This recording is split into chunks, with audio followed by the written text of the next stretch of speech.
Chapter 902 Underwater Slaughter. The figures shrouded in mist noticed the impact of their light flames orbs on Michael's power and seized the opportunity to strike him with a barrage of spells. The first one was a beam of concentrated light that shot toward Michael like a bolt of lightning. As it hit the responsive shield around him, the beam dispersed into a shower of glowing particles that fizzled out harmlessly. Next, one of the Immortals cast a spell that conjured up a whirlpool of swirling water around Michael. The current became stronger, but Michael remained unfazed, his dark swords cutting through the water with ease. Another figure raised his hand and summoned a cluster of sharp icicles, which hurtled toward Michael at a frightening speed. Michael twirled the dark swords in his hands, cutting through the icicles before they could reach him, sending shards of ice scattering around him. A fourth figure shot a stream of pressurized water toward Michael, hoping to disorient him, but it merely brushed past him without any effect. The rest of them did not cast any spells but summoned glowing swords and dashed at Michael to cut him in pieces.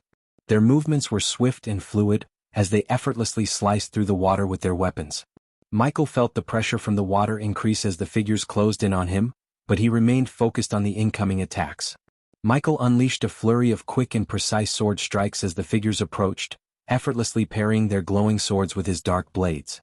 The sound of clashing swords echoed through the water as Michael deftly avoided their attacks and countered with his own.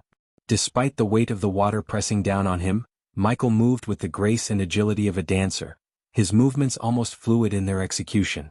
With each strike, his opponents were pushed back, their glowing swords barely able to withstand the force of Michael's powerful swings.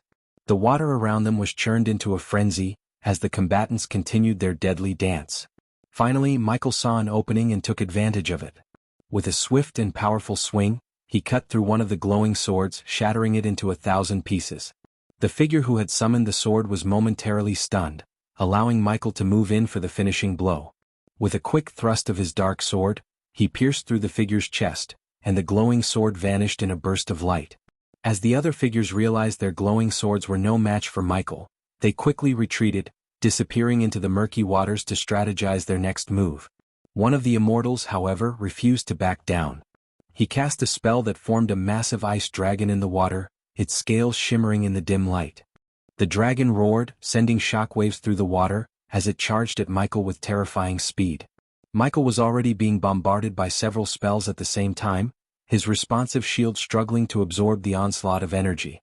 As the water dragon approached, Michael raised his dark swords, ready to face the beast head-on. But the dragon was too powerful for the shield to handle, and it shattered on impact as the dragon sank its razor-sharp teeth into Michael's shoulder and chest. Blood gushed from Michael's wounds, mixing with the water and turning it a deep red. Despite the pain and the loss of his shield, Michael remained unfazed. He swung his dark swords with precision, cutting through the dragon's scales with ease. The dragon let out a deafening roar as it recoiled, its body disintegrating into nothingness. The Immortal who had cast the Ice Dragon spell was momentarily stunned by the ease with which Michael dispatched the creature.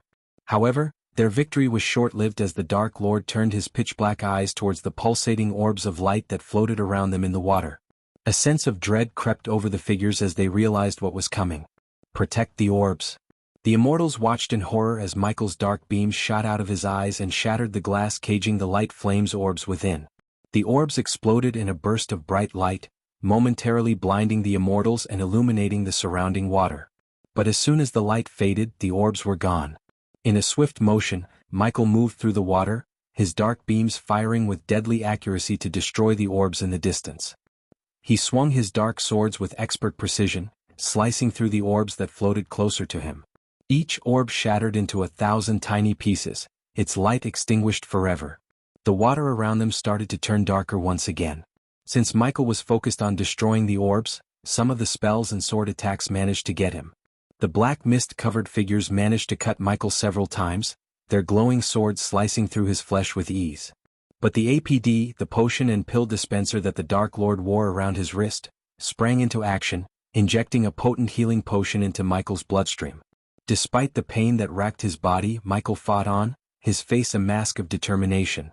As the battle raged on, the Immortals launched one spell after another, bombarding Michael with powerful attacks that would have felled any other warrior. But Michael's APD kept injecting him with healing potions, allowing him to withstand the onslaught. The pain was excruciating, but Michael refused to let it show. Despite the spells and attacks, Michael fought on, his dark swords flashing as he sliced through the glowing swords of his opponents. His eyes blazed with an otherworldly light as he fired dark beams from his gaze, obliterating the orbs of light that surrounded them.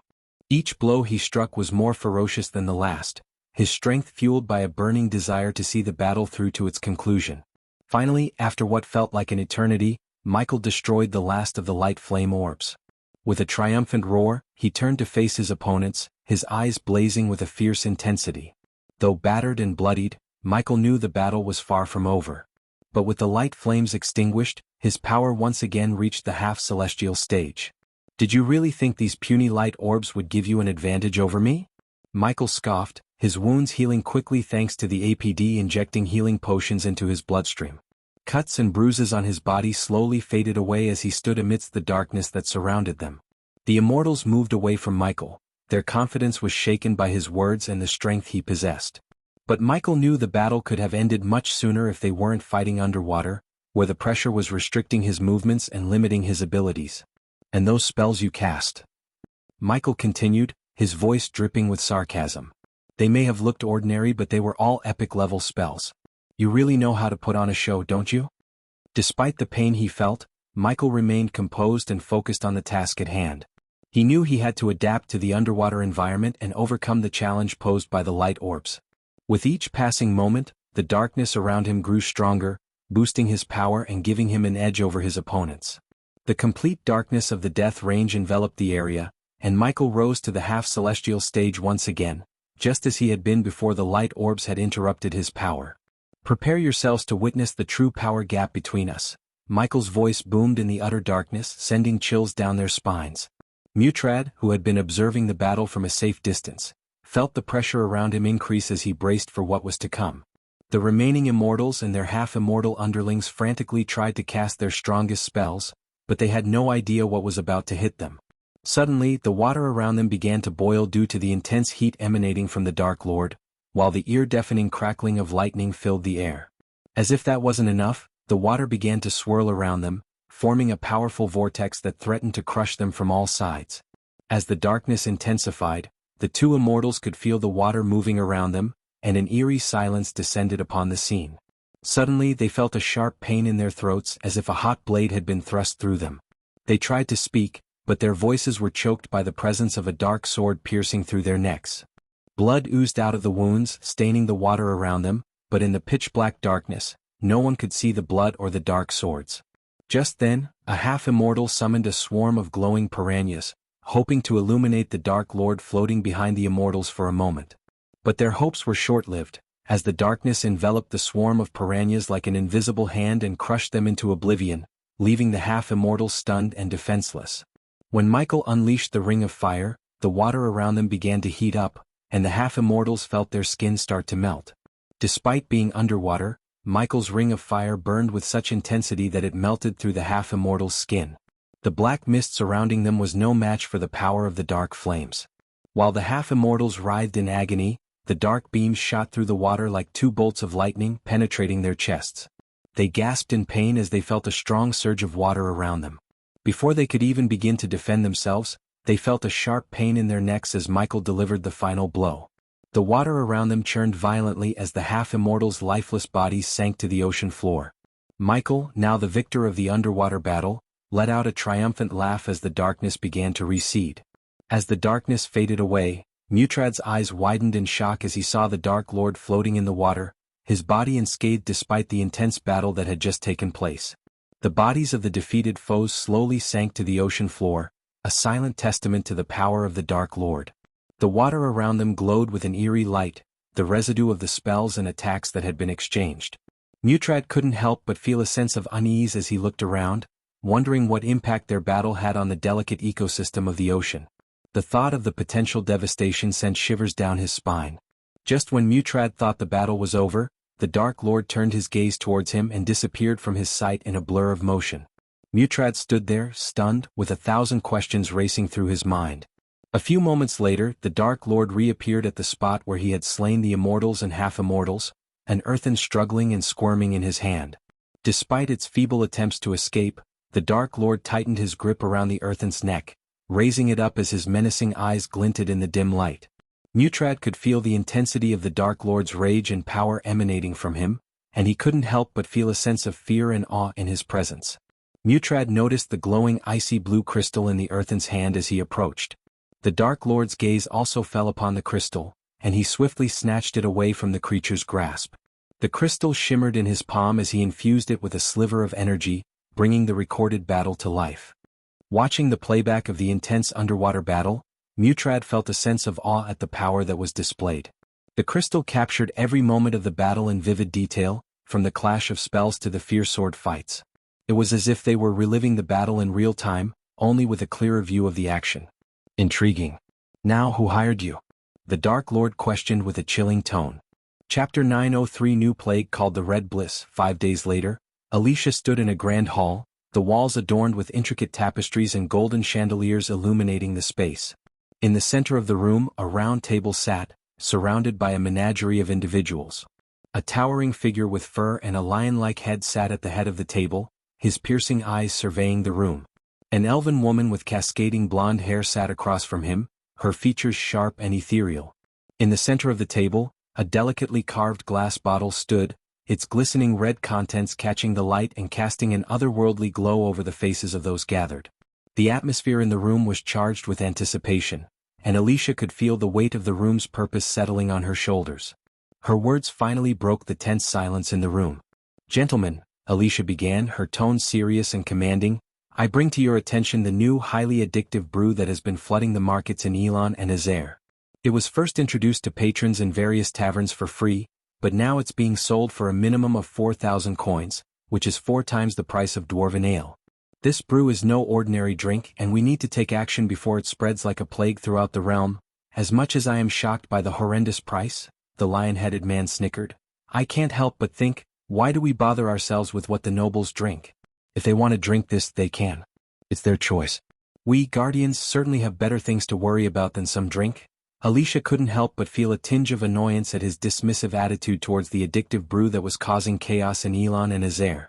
But her focus quickly shifted to the new Alpha Guardian of the Hunter Guardians, Ilara Vauren, as she listened intently to the discussion. The Vauren family was no stranger to the position of Alpha Guardian, as Ilara's predecessor, Tenulia Vauren, had held the title before her untimely demise at the hands of the Dark Lord. After the brutal massacre of the Hunter Guardians and the devastating crash of Tenulia's warship into the guild headquarters, no one was willing to take up the mantle of Alpha Guardian. But to everyone's surprise, Ilara stepped forward, ready to lead the charge against the Dark Lord and his minions. Unlike her predecessor, Ilara was cunning, patient, and breathtakingly beautiful. Her lethal combination of brains and beauty made her a formidable opponent, and though she did not openly vow vengeance against the Dark Lord, everyone knew that when the time came she would be the first to strike him down. As for Ilara, she remained silent and observed the discussion with a keen eye. Her elegant features betrayed no emotion, but everyone in the room knew that beneath her calm demeanor lay a fierce determination. Ilara was a Vauren, after all, and the blood of the great warrior family ran strong in her veins. When Ilara finally spoke, her voice was cool and measured. "We cannot afford to turn a blind eye to this issue. The addiction caused by this brew is not just harming individuals but also affecting their families and communities. We must take action to prevent further harm." As the discussion continued, it became clear that Ilara's words held weight. Her leadership and strategic thinking had already earned her the respect of many, and it was no surprise that she had risen to the position of Alpha Guardian. Alicia nodded in agreement with Ilara's words, and it seemed that many others in the room shared her sentiment. Even the lion-headed man seemed to be reconsidering his dismissive attitude toward the issue. "My team has informed me that some nobles are willing to pay up to 10,000 for a single bottle of this so-called Red Bliss," Alicia said, her voice ringing out clearly in the hall. "And within just a week of its appearance, many young nobles have become addicted to it. They're neglecting their studies and cultivation, instead frantically scouring the kingdoms for a bottle and drinking it all day long." A murmur of concern rippled through the room as the gravity of the situation became clear. "This is a threat not just to individuals but to entire communities," Ilara spoke up, her voice firm and resolute. "If we do not take action to prevent the spread of this addiction, it will only continue to grow and cause more harm." Alicia nodded in agreement, her eyes scanning the room once more. "Many sects have been discussing putting a ban on the bottle, but we must act quickly and decisively if we hope to curb the addiction before it's too late," The guardians exchanged worried glances, the weight of the situation heavy on their shoulders. But as always, they remained steadfast in their duty to protect and serve. Alicia stood tall in the center of the brightly lit hall, her eyes piercing through the crowd of council members gathered around the round table. She took a deep breath before speaking, her voice commanding attention. As I investigated the source of this new brew, I discovered that the official distributor of the highly addictive Red Bliss is none other than the Phoenix Manor, she said, her words ringing out with a sharp edge. The council members exchanged worried glances and murmurs began to spread throughout the room. Alicia's information was not to be taken lightly. But there's more, Alicia continued, a hint of satisfaction creeping into her tone. The Phoenix Manor began distributing these bottles only after the disappearance of Lord Julius. The room fell silent, and all eyes turned to Alicia in anticipation of what she would reveal next. She savored the moment before continuing, her words calculated for maximum impact. One of my informants inside the Phoenix Manor informed me that Lord Julius was approached by the Dark Lord's minion. It's rumored that Julius ordered the man to be hanged and 3 days later, he disappeared without a trace. The room fell silent as everyone processed Alicia's words. It was clear that she was leading them toward an uncomfortable truth. Now, why would they do that? Alicia continued, if Lord Julius had no problems with the Dark Lord? The lion-headed man scowled, his voice laced with anger. Are you saying that the Dark Lord is behind Lord Julius' disappearance? Alicia's eyes narrowed as she leaned forward. I may not have concrete evidence, but it's highly likely that the Dark Lord had a hand in Lord Julius' disappearance. Consider the facts. Lord Julius refused to accept the Dark Lord's offer, and within 3 days he vanished without a trace. And then, a cunning fox by the name of Zod took his place as the distributor of Red Bliss. It seems far too coincidental to me. The Dark Lord always has his fingers in every pie, and I wouldn't be surprised if he orchestrated this whole thing to start the distribution of the Red Bliss. She crossed her arms and said. Ilara's voice rang out clear and steady. Think you may be onto something, Alicia. It's no secret that the Dark Lord values his coins above all else. And after the Supreme Guardian shut down the Majestic and Hades, his 2 biggest sources of revenue, it's likely that he would look for new ways to fill his coffers. Alicia nodded in agreement. Exactly. And what better way to do so than by addicting the nobles to a highly profitable substance? Ilara paused for a moment, her piercing gaze sweeping across the room. As for Lord Julius' disappearance, I believe it is no coincidence that it occurred just as the distribution of the Red Bliss began. The Dark Lord is known for his ruthless tactics, and he would not hesitate to eliminate anyone who stood in his way. A murmur of agreement rippled through the room and Ilara continued. Furthermore, we must not forget that the Dark Lord has always been drawn to coins and wealth. It is not beyond the realm of possibility that he saw an opportunity to profit from addiction. The weight of Ilara's words hung heavy in the air, and the room fell into contemplative silence as the gravity of the situation settled in. An end to this Red Bliss, we need real evidence. Until then, we might have to push for unofficial bans 00:17 among the sections. But even to do that, we need to have casualties. Alicia sighed deeply, the room fell into a momentary silence before the lion-headed Alpha Guardian spoke up again. If this is true, then the Dark Lord has truly sunk to new depths, he growled, his tone filled with anger and disgust. Ilara nodded in agreement. Indeed. But we cannot act without concrete proof, she said, her voice calm and measured. All eyes turned to Alicia, who seemed to be the most knowledgeable about the situation. She cleared her throat and spoke up. The merchants involved in the distribution are unlikely to admit working for the Dark Lord, but we do know that the Red Bliss is produced somewhere in the southern continent and brought to Elon and Azair through cargo ships. The lion-headed man rolled his eyes. Isn't that convenient? It's no secret who controls most of the southern continent. The Dark Lord is likely working on subduing the rest somehow, taking advantage of our weakened presence there. Ilara furrowed her brow in thought. Gathering real proof about the Red Bliss in the southern continent won't be easy, she said, but we must try. Until then, perhaps banning the Red Bliss throughout Elon and Azair like we did with the Majestic and Hades is the best course of action. We cannot, Alicia said firmly, shaking her head. As much as I would like to put a stop to everything the Dark Lord does, we have no concrete proof. The rules and laws prevent us from meddling in the affairs of the merchant guilds. If we want to put an end to this Red Bliss, we need real evidence. Until then, we might have to push for unofficial bans among the sections. But even to do that, we need to have casualties. Alicia sighed deeply, her expression troubled. Ilara's brow furrowed in concern. Casualties. Alicia nodded grimly. Yes. We need to show the severity of the situation to the people. The addiction caused by this brew is not just harming individuals but also affecting their families and communities. We need to gather evidence of the harm it's causing, even if it means some must suffer. The lion-headed Alpha Guardian snarled in anger. This is unacceptable. We can't wait around for casualties to happen before we can act. There must be another way. Ilera placed a calming hand on the Alpha Guardian's shoulder. I understand your anger, but we must act within the confines of the law. We need to gather more information and find a way to stop this distribution without causing unnecessary harm. The room fell into a tense silence as they all contemplated the gravity of the situation. The Dark Lord's insidious plans were spreading like a disease, and they needed to find a way to cut it off at the source before it consumed them all. What about the Sunrise Sect? The lion-headed Alpha Guardian of the Beast Guardians asked, his voice seething with anger. That fucker has a special connection with them. Are the disciples in the Sunrise Sect getting addicted to the Red Bliss? I'm sure they wouldn't even sell this thing in Bradford. Alicia took a deep breath and spoke.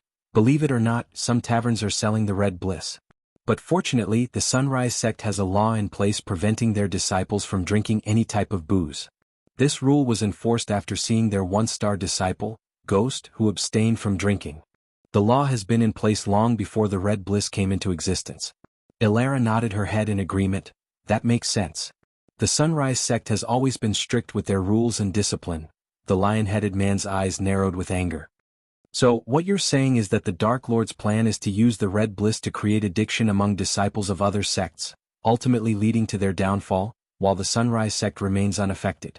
Alicia nodded grimly. That seems to be one of the outcomes. Ilera spoke up, her voice calm and measured. We cannot allow this to happen. We must find a way to stop the distribution of the Red Bliss before it causes irreparable damage to the other sections.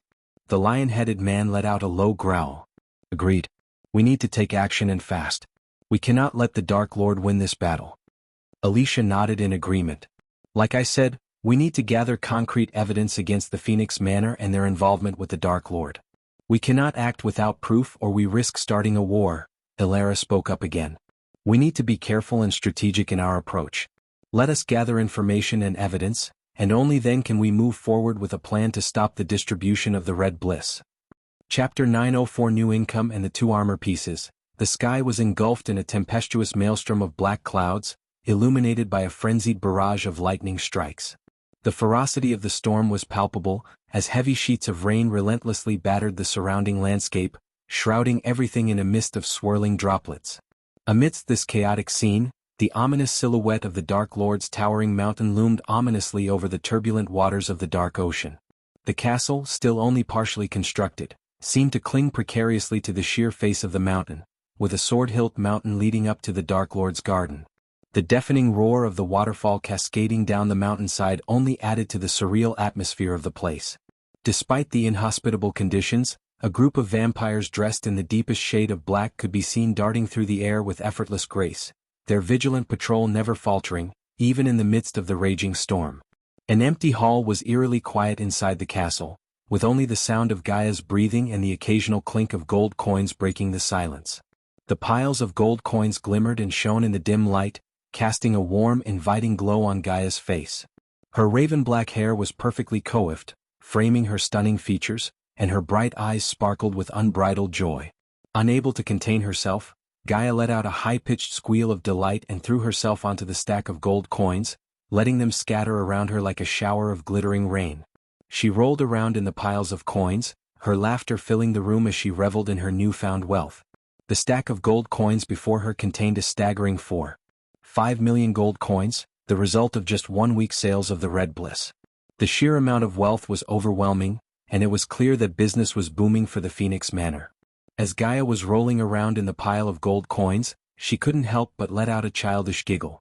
The glint from the gold illuminated her face, making her look almost angelic. But as Azazel appeared in the room, her expression turned serious. Azazel couldn't help but be taken aback by the sight before him. The Dark Queen, the most feared person in the Dark Castle, was playing like a child in a pile of gold coins. He cleared his throat to get her attention, and when she heard him, she immediately stopped her play and turned her gaze toward him. "Tell me everything you learned," Gaia demanded, her tone serious. After the Phoenix Manor gave out free batches of the Red Bliss to entice the nobles and sold 1,500 bottles in the first week, Gaia ordered Azazel to gather information from Sadie about how the nobles were reacting to the new brew. Azazel took a deep breath before speaking. It seems the nobles are highly addicted to the Red Bliss, my queen. They are willing to pay up to 10,000 gold coins for a single battle after getting a taste. Many sects have started discussing putting a ban on the bottle, but it's not easy as the Phoenix Manor is the official distributor. Gaia raised an eyebrow.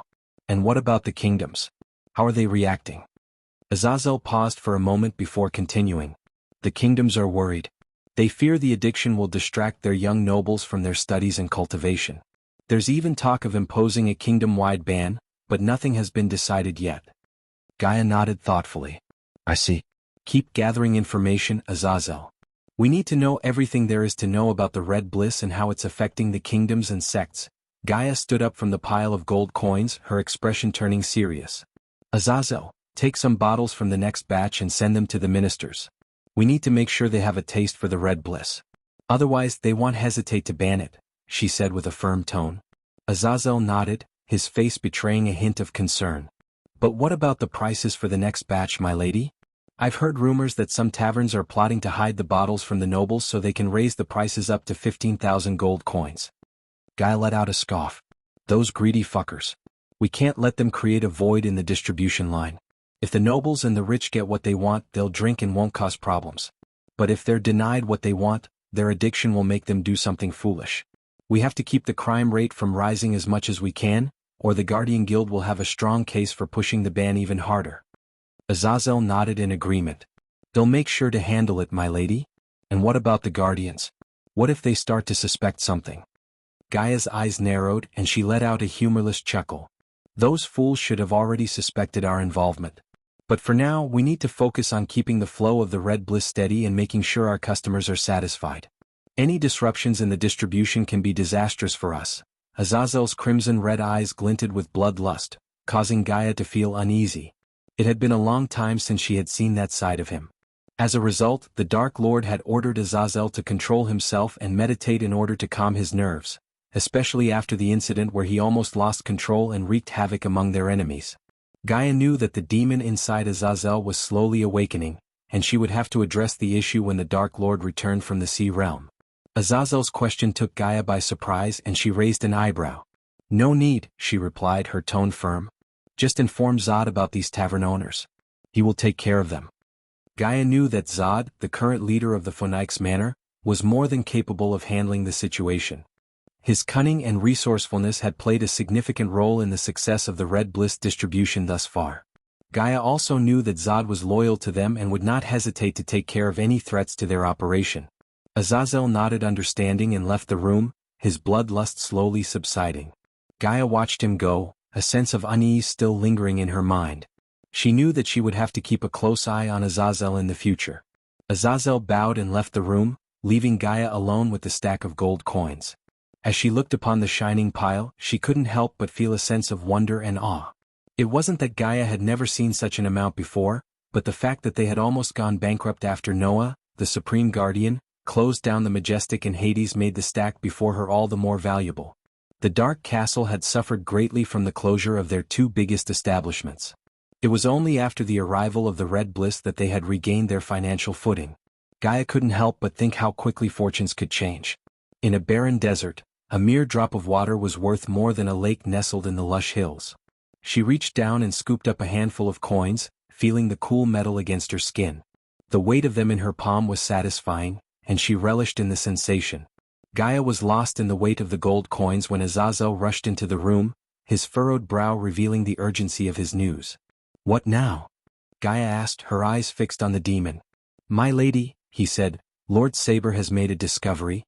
He claims to have found not one but two pieces of the Dark Lord's armor. Gaia's eyes widened in surprise.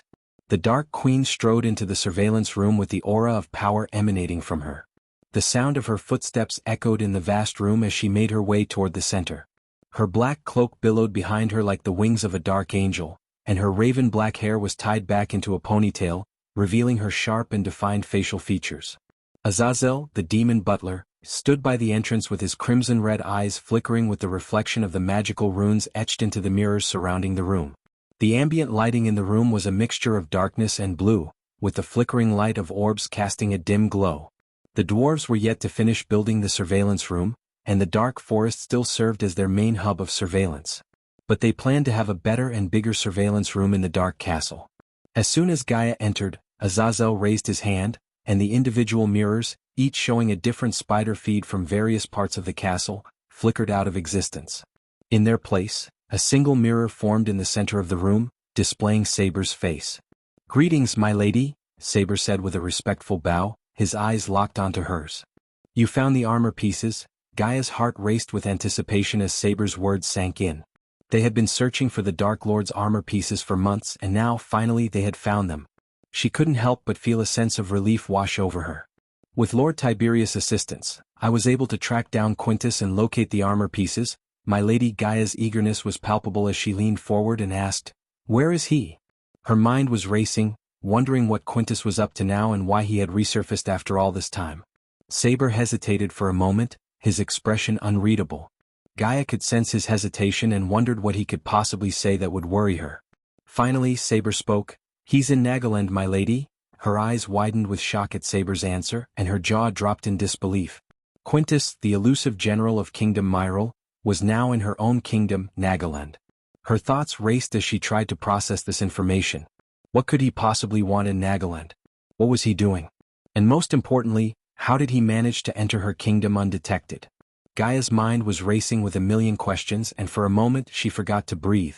The silence in the room was palpable, broken only by the soft hum of magical energy that powered the surveillance room.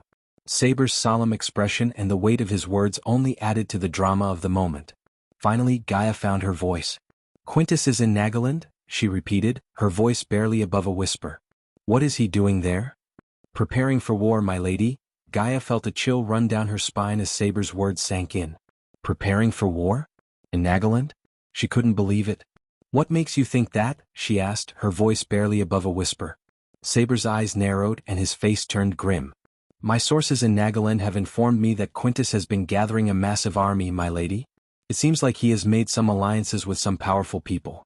He is planning something big and we need to act fast to stop him." Gaia's mind was racing. How did Quintus even manage to enter Nagaland? Who was helping him there? And how was he able to gather such a massive army? And how did he even get there? Who is helping him in Nagaland? She asked, her tone laced with a hint of anger and frustration. Saber sighed deeply, his face etched with worry. "I don't have all the details, my lady. But my sources suggest that he has some powerful allies in Nagaland who are helping him. They are probably supplying him with resources and soldiers." Saber stood before Gaia, his expression intense and unwavering. "What are your orders, my lady?" he asked, waiting for her decision. Gaia paused, her mind racing as she considered their options. She knew that Quintus was a dangerous opponent, and the thought of him in possession of the Dark Lord's armor pieces made her blood boil. After a moment she spoke, her voice low and steady. "Find out where he's hiding the armor pieces," she said. "And once you're certain of their location, take Quintus down." Saber nodded, his eyes gleaming with fierce determination. "As you command, my lady," he said before turning to leave his room. Chapter 905 Blood of the Great Ape King Edros. Noah gazed up at the stormy sky, which rumbled with deafening thunder. The dark clouds loomed overhead as if they were closing in on him, suffocating him with their weight. The eerie mist only added to the place's ominous atmosphere, making it difficult to see more than a few feet ahead. The blood array pulsated with a crimson glow as if it was alive and aware of Noah's presence. The treacherous ocean looked just as dangerous and foreboding as the last time he visited. The sky was shrouded in dark clouds that rumbled with thunderous force, and lightning crackled through the air, illuminating the eerie mist in violet flashes. Noah knew that the area was infamous for its powerful and strange mist, which could suppress all senses and even create illusions. He had to be extra careful in this place, where danger lurked at every turn. Despite the danger, Noah steeled himself and took a deep breath, ready to face whatever challenges lay ahead. He knew he had to help Norvin reach his full potential and couldn't let anything stand in his way. As they journeyed through the barren land, Noah couldn't shake off the feeling of being watched. Andreas materialized out of nowhere as if summoned by Noah's mere presence. He appeared in an ethereal form, his white robes billowing in the wind as he led the way through the barren land. His long white hair flowed freely behind him, creating an almost ghostly effect. Despite his ethereal form, Andreas' eyes shone with deep wisdom and intelligence, radiating a sense of calm and reassurance to Noah. Suddenly Andreas, who had been silent for most of the journey, spoke up. "Be on your guard, Noah. We are drawing close to Idris' blood. The power emanating from it is immense," said Andreas, his voice low and serious. Noah nodded, his heart pounding with anticipation and fear. He knew that the Ape King's blood was no ordinary substance and that absorbing it came with great risks. While they trudged through the eerie mist, the sound of thunder grew louder and more frequent. The sky rumbled with such intensity that it felt like the world itself was shaking. Andreas looked up at the sky, a frown marring his features. "We need to hurry. The storm is growing stronger, and it won't be long before it becomes too dangerous to continue." Noah gritted his teeth and quickened his pace, his eyes fixed on the pulsating crimson glow of the blood array in the distance. He knew that he had to reach it before the storm unleashed its full fury. As Noah and Andreas approached the blood array, the air grew thick with the essence of ancient power. Noah could feel his heart racing with excitement and anticipation as he approached the source of the legendary Ape King's power. Standing before the array, Noah could almost sense the ghostly presence of Edros, the mighty Beast King who had once ruled over the Beast clan with an iron fist. His power and legacy were still alive, and the fact that Norvin was his descendant only served to add to the sense of awe and reverence that Noah felt. Noah was taken aback upon discovering that Norvin was a descendant of Edros, the great Ape King. He had heard many legends about Edros and his mighty rule over the Beast clan, but he never expected to meet his descendant. A sense of awe and wonder washed over him as he realized the importance of his mission to help Norvin unlock his true potential. He couldn't believe he was standing in front of the blood array, a place where Idris' power still lingered and where Norvin would absorb his ancestors' blood to become stronger. Noah's heart raced with anticipation as he wondered what kind of beast Norvin would become. Taking a deep breath, Andreas stepped forward and began to chant the incantation that would activate the blood array. Noah watched in amazement as the runes that were invisible to him suddenly began to glow with a fierce, red light, illuminating the area with an intense energy that was both awe-inspiring and terrifying. As the power emanating from the array grew stronger, Noah had to shield his eyes from the blinding light. He could feel the heat emanating from the blood drop, and he knew that Norvin was about to undergo a powerful transformation that would unlock his full potential. Despite the intensity of the moment, Noah felt a sense of calm wash over him as he watched Andreas work his magic. He knew that they were on the brink of something truly amazing, and he could feel his heart racing with excitement at the thought of what was to come. When Noah turned to survey his surroundings, he felt a sudden presence next to him. It was Norvin, but something was wrong. Norvin's eyes were closed and he was unresponsive. Noah's heart sank as he saw Norvin in a state of coma. He felt a wave of sadness and helplessness wash over him as he looked at the golden Babaru lying still. But Noah was not one to give up. He knew that Norvin was a special beast, and he had a way of awakening his true potential. He carefully picked up Norvin and cradled him in his arms, feeling the weight of the unconscious Babaru against him. With determination in his heart, Noah knew that only by absorbing Idris' blood could Norvin become stronger and unlock his full potential. Noah felt the weight of the responsibility on his shoulders as he began to walk towards the drop of blood. The distance was far, but he could feel the overwhelming power radiating from the drop.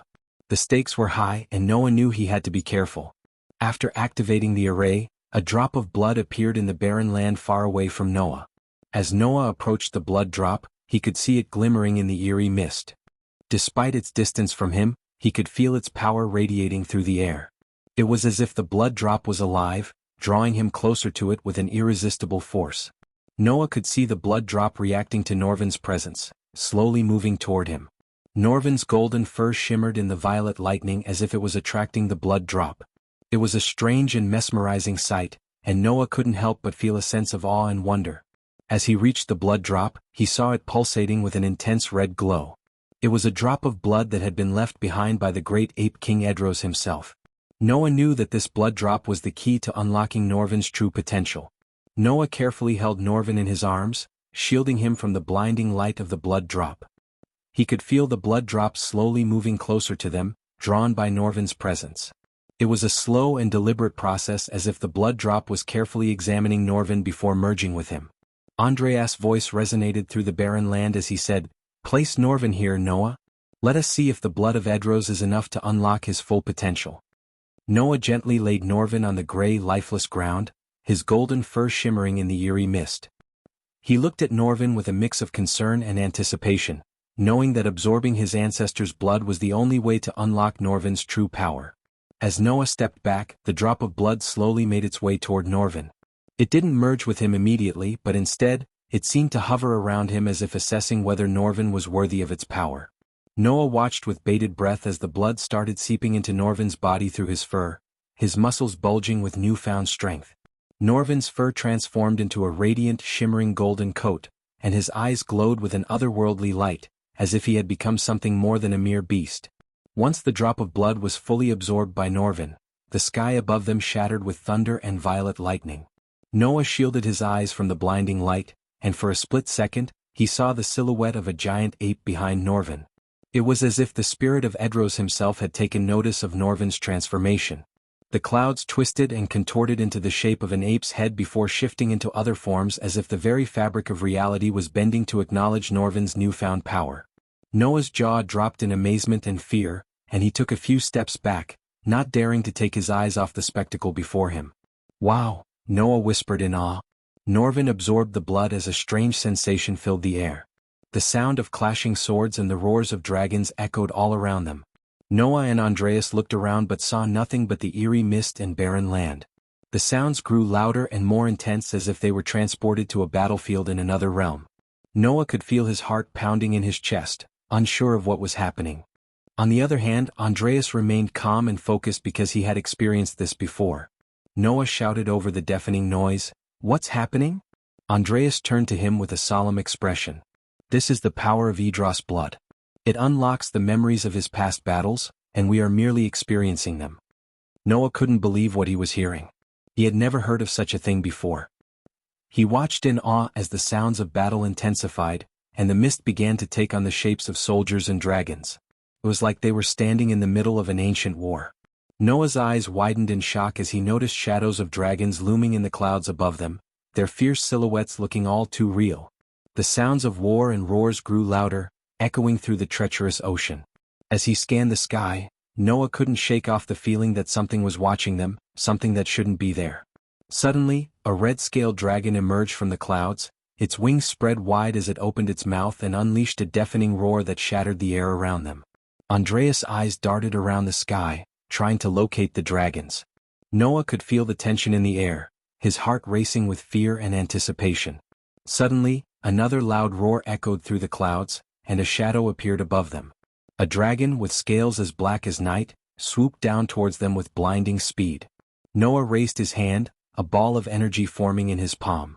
Andreas stood tall beside him, his white hair fluttering in the wind. The dragon landed with a deafening thud, sending shockwaves through the ground. "Ready yourself for battle, Noah. The blood of Edros has opened portals to the treacherous ocean, and it seems to have attracted the dragons to our location," said Andreas, his voice firm and unwavering despite the fear in his eyes. Noah's heart raced as he watched the dragons approach, its eyes fixed on Norvin. He knew they had to act fast to protect their mission and Norvin's safety. The two dragons let out a deafening roar, their fiery breath lighting up the darkened sky. Noah and Andreas stood their ground, their eyes locked on the dragons. As much as Noah liked to form a plan of attack, he simply lacked the luxury of time. At that moment he had to face two half-immortal stage dragons. The red dragon soared through the clouds with its massive wingspan, easily dwarfing any other creature in the sky. Its scales glistened in the light, ranging from deep crimson to bright scarlet as if it was painted with the colors of fire. Its eyes blazed with an intense fury, reflecting the passion and aggression that lay within. The dragon's claws glinted in the sunlight, razor-sharp and deadly, ready to tear apart anything in its path. On the other hand, the black dragon was a stark contrast to the red. Its scales were deep obsidian, shimmering in the sunlight like onyx. Its eyes glowed with a malevolent intelligence, revealing a cunning and ruthless nature. Its wings were jagged, giving it an almost demonic appearance as it soared through the clouds. The dragon's fangs were sharp and pointed, glinting menacingly in the sunlight, hinting at the sheer power and ferocity that lay within its jaws. "Are you sure we can take them on, teacher?" Noah asked, his voice laced with doubt. "We have no other choice, my disciple. Norvin's safety and our mission depend on it," replied Andreas, his voice ringing with determination. Chapter 906. The mighty Norvin. Noah faced the two dragons, their scaly bodies towering over him as they let out thunderous roars. The fiery light from their breath illuminated the darkened sky, casting an eerie glow on the barren land around them. Noah's white-hilted swords glimmered in the light, their blades sharp and deadly. The wind howled around them, carrying the scent of burnt earth and the sound of the dragon's roars. Noah's heart raced as he charged toward the dragons, his swords raised high. He could feel the power of the dragons pulsating through the air, their strength palpable. The red dragon breathed a jet of flames at him, but Noah deftly dodged the attack, his swords flashing as he struck the dragon's scaly hide. The black dragon swooped down from the sky, its sharp claws aimed at him, but Noah rolled out of the way just in time. As the two dragons continued to attack, Noah fought with all his might, his swords flashing in the air as he struck them with deadly precision. The blades hummed with power as they clashed against the dragon's scales, sending sparks flying in all directions. The fight was intense, and Noah could feel his strength waning as the dragons continued to attack. He could feel his heart pounding in his chest, his breaths coming in short gasps. But he refused to give up. With a fierce battle cry, he charged toward the dragons once more, his swords raised high, determined to protect Norvin and complete their mission. As Noah fought the two dragons with all his might, Andreas sensed more and more dragons approaching. The sound of their wings flapping grew louder and louder, drowning out the thunderous roars of the dragons he was fighting. "Noah!" Andreas called out urgently, his voice echoing through the stormy sky. Noah's heart raced as he heard his teacher's voice. He knew that the situation was getting worse by the minute. Suddenly, the two dragons that he was fighting soared toward the sky, their bellies glowing brighter and brighter. Noah knew what was coming next. The dragons were going to use their deadly dragon breath. Despite the stormy weather and heavy rain, the temperature around them rose significantly due to the sheer heat radiating from the dragons' bodies. Noah could feel the intense heat on his skin as he prepared to face the deadly attack. As the dragons unleashed their fiery breath, Noah leaped out of the way just in time. His swords flashed as he dodged the deadly attack, the rain pouring down heavily, the drops stinging his skin. Meanwhile, the sound of wings flapping grew louder, signaling the approach of more dragons. With each passing moment, the situation became more dangerous, and Noah knew he had to act fast to protect Norvin and their mission. Andreas floated towards Noah, his white robes billowing around him. "I can't keep the dragons out, but I can enclose these two within a barrier. You have to defeat them," he said, his voice urgent. Noah's heart raced as he faced the dragons once more. He knew that this was their only chance to protect Norvin and complete their mission. "Don't worry about me. Just form the barrier and keep Norvin safe," he shouted back to Andreas. Andreas nodded, his ethereal form shimmering as he concentrated on the spell. Noah fought with all his might, his swords flashing in the air as he struck the dragons with deadly precision. Noah watched in awe when the golden energy shot out of Andreas and formed the dome around them. He knew Andreas was powerful, but he had never seen him use such incredible energy. The two dragons, now trapped within the barrier, turned their attention towards Noah and Andreas, their eyes burning with fury. They flew straight toward Noah with their claws outstretched, ready to strike. Noah raised his swords, ready to defend himself, but the sheer force of the dragon's attack sent him flying backward. The flames shot out like a torrent, and Noah leaped out of the way, narrowly avoiding the blast. But when the stream of fire hit the ground, it exploded like a bomb, sending shockwaves through the air. Noah felt the impact as he was flung into the barrier, his body crashing into the dome with a sickening thud. Noah struggled to get back up as he clutched his chest, his robes soaked with rain and blood. His hair was matted to his forehead, and his face was twisted in pain and determination. He refused to give up despite the pain and the odds stacked against him. His eyes shone with fierce determination, ready to face the dragons once more. The dragons took advantage of his weakened state and charged toward him with their claws and teeth bared. Noah swung his swords, but the dragons were too quick. One of them clawed at him, leaving deep gashes on his chest. Another tried to bite him, but Noah managed to dodge at the last second, narrowly avoiding certain death. The rain pounded down harder, the thunder and lightning adding to the chaos of the battle. As Noah continued to fight, he could hear the sounds of other dragons trying to break through the barrier that Andreas had formed around them. Noah gritted his teeth as he fought with all his might, his swords flashing as he struck the dragons with deadly precision. But the dragons were relentless, their attacks coming at him from all sides. One dragon breathed a stream of fire at him, but Noah managed to roll out of the way just in time. Another swooped down from the sky, its claws aimed at his head, but Noah managed to block the attack with his swords. Despite his best efforts, Noah was at a disadvantage. His wounds were taking a toll on him and he could feel his strength waning. But he refused to give up, knowing that he had to protect Norvin and their mission at all costs. As the dragons continued to attack, Noah fought back with all his might, his swords glowing with an otherworldly light. The sound of metal clashing against scales echoed through the air as the battle raged on. Despite being at the same cultivation stage as the dragons, Noah knew that their superior size, dragon breath and impenetrable scales gave them the upper hand in the fight. As he dodged their relentless attacks, Noah realized that he needed to use his most powerful weapon, the heavenly flames. Noah took a deep breath, centering himself as he focused his energy on summoning the heavenly flames. He felt the intense heat building within him, coursing through his veins and igniting his palms with a bright blue light. As the rain continued to pour down, the flames danced and flickered, casting shadows across the battlefield.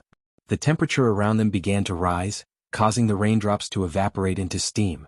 Noah's body trembled as he struggled to control the powerful flames, but he knew he couldn't afford to back down now. Meanwhile, the dragons outside the barrier continued their relentless assault, their massive bodies slamming into the dome as they unleashed their fiery breath. But despite their strength, Andreas' barrier held strong, keeping them at bay for the moment. The two dragons, startled by the sudden appearance of the heavenly flames in Noah's hands, quickly took to the air and distanced themselves from him. They shared a glance, seemingly reconsidering their strategy in the face of such power. Noah, meanwhile, concentrated on channeling the blue flames along his sword blades, the intense heat causing the rain around him to evaporate. As the flames coiled around his swords, he knew that this was his only chance to turn the tide of the battle. With his flaming swords in hand, Noah charged toward the dragons, his heart pounding with adrenaline. The dragons roared and breathed fire, but Noah deftly dodged their attacks, his sword striking with deadly precision. Each swing of his sword sent out a burst of heavenly flames, scorching the dragons' scales and weakening their defenses. Outside the barrier, the other dragons continued to claw and breathe fire, desperate to break through Andreas' dome. But the barrier was strong, and they could only watch as their comrades battled against Noah's fierce onslaught. The battle was intense, with each side unleashing their most powerful attacks. But Noah refused to back down, his determination fueling his every move. With a fierce battle cry, he charged toward the dragons once more, his flaming swords raised high. The dragons towered over Noah, their massive bodies a stark contrast to his smaller frame. But despite their size, Noah moved with a speed and agility that the dragons couldn't match. He closed in on them, his flaming sword in hand, determined to prevent them from using their deadly dragon breath. With a fierce battle cry, Noah swung his sword at the dragons, the heavenly flames engulfing the blade as it sliced through their claws. The dragons roared in anger and frustration, their massive bodies thrashing about as they tried to crush Noah underfoot. Each time they stomped, the ground trembled and cracked, but Noah continued to dodge and weave around their attacks. The dragons were relentless, their attacks coming fast and furious, but Noah remained determined. He continued to strike at them with his flaming sword, each blow weakening them just a little more. The dragons roared in agony as they felt the power of the heavenly flames burning through their scales. The dragons' rage clouded their judgment as they continued to stomp and claw at Noah, ignoring the damage they inflicted on each other. But Noah was quick, his movements almost too fast for the eye to follow. He evaded their attacks with ease, his sword still burning with the heavenly flames. Suddenly, Noah raised his sword to the sky and began to chant a spell. The heavenly flames intensified, their blue glow illuminating the darkened sky. The dragon's head snapped toward Noah, but it was too late. A beam of light shot out from Noah's sword, striking the red dragon in the head before ricocheting toward the black dragon. The dragons roared in agony as the beam hit them, their scales cracking under the intense heat of the heavenly flames. Noah continued to channel the spell, the beam of light growing brighter and brighter until it engulfed the two dragons completely. Despite Noah's powerful attack, he knew that his victory was only temporary as he watched the dragons writhe in pain. Suddenly, the bright light surrounding them shattered like it was made of glass, and the two dragons stepped out of the light, bleeding from multiple wounds. Their eyes glowed with anger, and they let out a deafening roar that sent powerful sonic waves shooting out from their mouths. Noah was disoriented by the force of the roar, and before he could react, the red dragon opened its mouth and unleashed a straight beam of powerful flames. A white shield appeared before Noah to block the flame, but the shield was not strong enough to withstand the dragon's attack. It shattered into pieces, and the aftershock sent Noah flying backward, his body slamming hard into the ground. As the dragons emerged from the shattered light, Noah could see the true extent of the damage he had inflicted upon them. Their once impenetrable scales were now cracked and chipped, oozing blood from deep wounds. The dragons roared in anger, their eyes fixated on Noah as they prepared to launch another attack.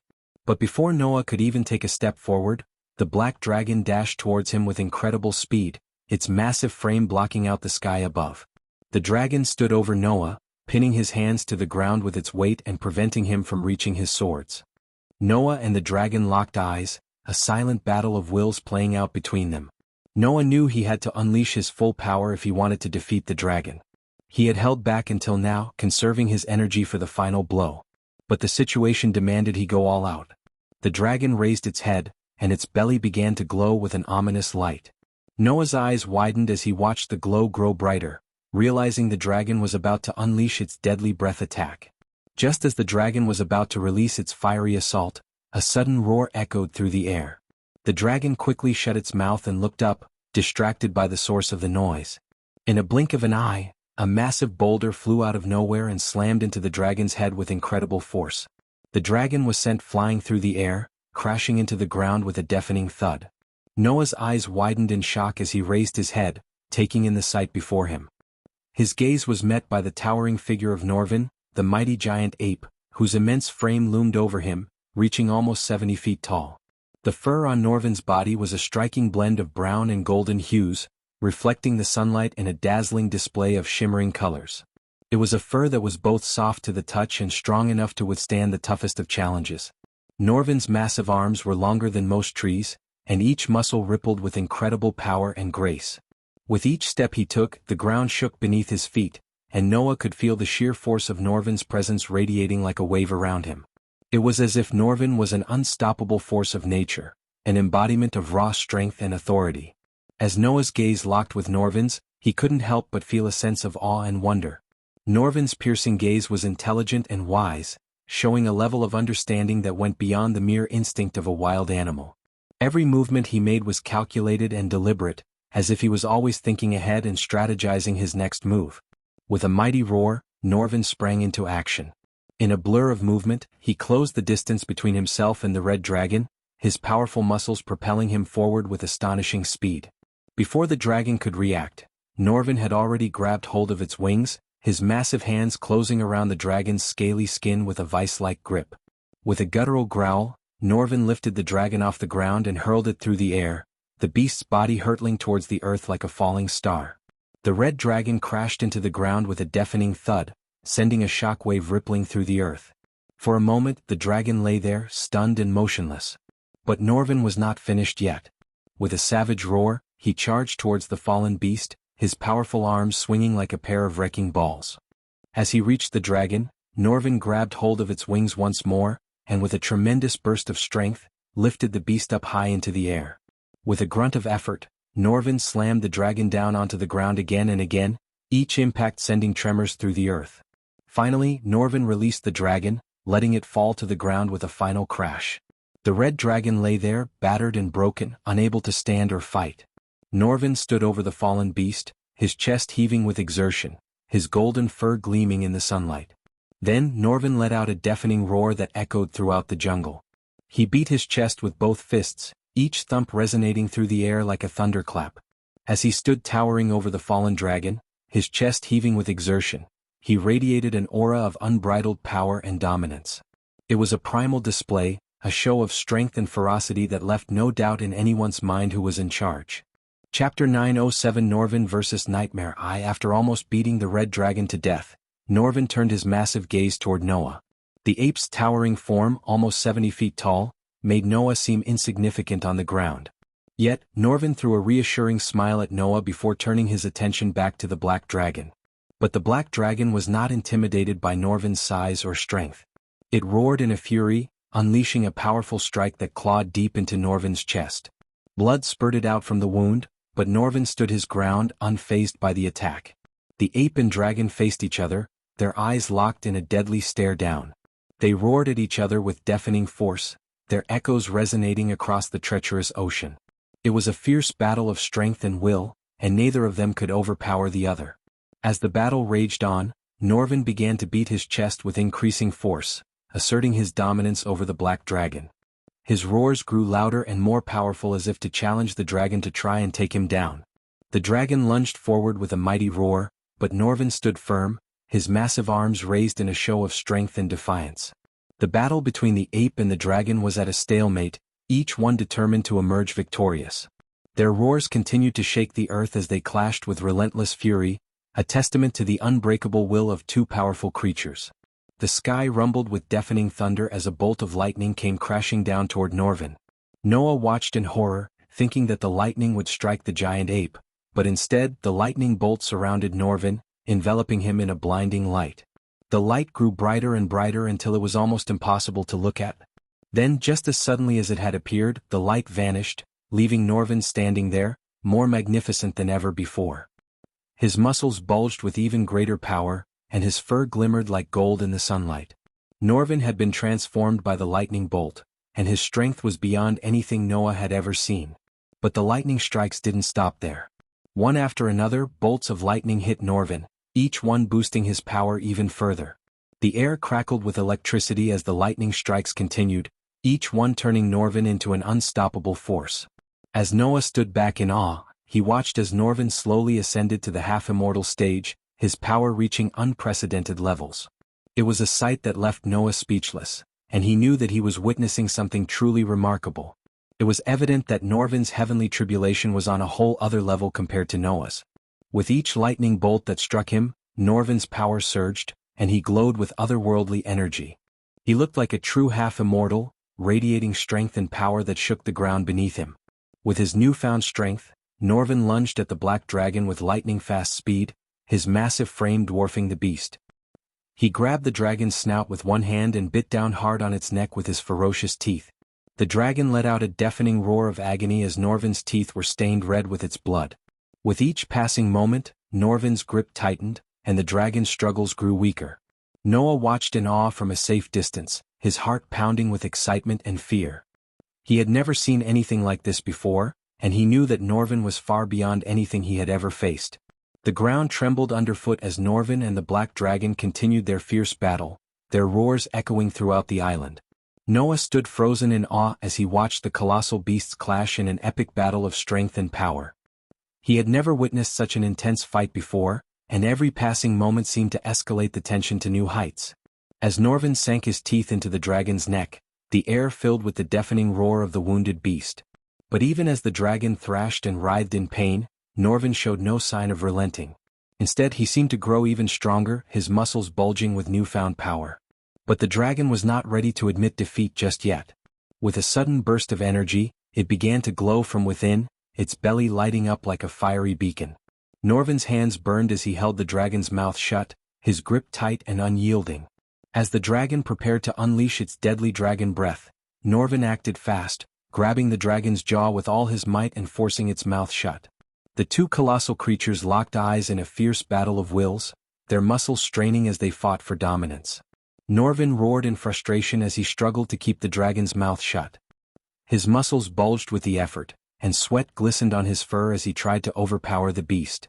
But suddenly, the black dragon used its massive wings and slammed them into Norvin with incredible force. Norvin was momentarily stunned, caught off guard by the sheer power of the attack. Taking advantage of Norvin's momentary daze, the dragon opened its mouth and unleashed a stream of scorching dragon flame. Norvin roared in agony as the flames licked at his fur and burned his skin.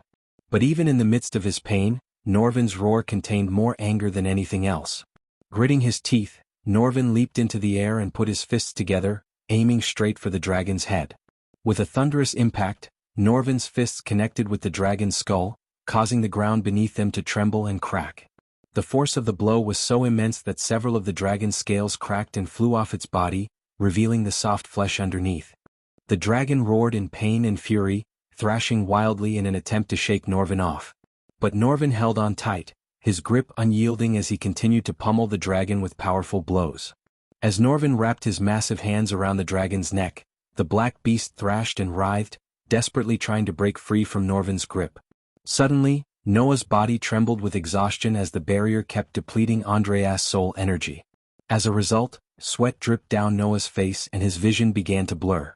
He knew he couldn't hold the barrier for much longer. "I can't hold this much longer," Noah panted, turning to Andreas, whose ethereal figure was flickering and fading. "We need to get out of this treacherous ocean," Andreas said weakly. "More dragons will come." Noah nodded, gritting his teeth as he pushed himself to his feet. He knew he had to get Norvin's attention and bring him back to reality from his battle frenzy mode. With a burst of energy, Noah summoned a bright light that shot up into the sky. It caught Norvin's attention, and the giant ape turned his gaze toward Noah. "Norvin, we need to leave this place." "More dragons will come," Noah shouted, hoping to reach the giant ape. With a fierce determination in his eyes, Norvin tightened his grip around the dragon's neck, his massive hands crushing the scaly skin beneath his fingers. The dragon writhed and struggled, its desperate attempts to break free only fueling Norvin's resolve. But as Norvin continued to apply pressure, a sickening sound filled the air, the unmistakable sound of bones breaking. Norvin's eyes went wide with shock as he realized what had happened. He had accidentally snapped the dragon's neck in his quest to subdue it. For a moment, the world seemed to go still as Norvin stared at the lifeless head of the black dragon, its body slowly collapsing to the ground beneath him. The weight of his actions hit Norvin like a ton of bricks, and he felt a sense of deep regret wash over him. Just like Noah, Norvin had always lived by a strict code of honor that forbade him from taking a life. But in the heat of the moment, his newfound strength had betrayed him, and he had broken that sacred rule. As he looked down at the dragon's lifeless body, Norvin couldn't help but wonder, had he gone too far in his quest for power? Norvin's eyes widened with shock and horror as he realized what he had done. The black dragon's lifeless head slowly fell to the ground, the sickening sound of bones breaking still echoing in his ears. He had never intended to kill, and yet his immense strength had unintentionally taken the life of the creature before him. "What have I done?" Norvin muttered, his voice laced with remorse and disbelief. He couldn't believe he had let his newfound strength get the best of him and break his own rule against killing. But before he could fully comprehend the gravity of his actions, another deafening roar shook the ground beneath him. Norvin slowly turned his gaze toward the source of the sound and saw a majestic dragon with scales as red as fire.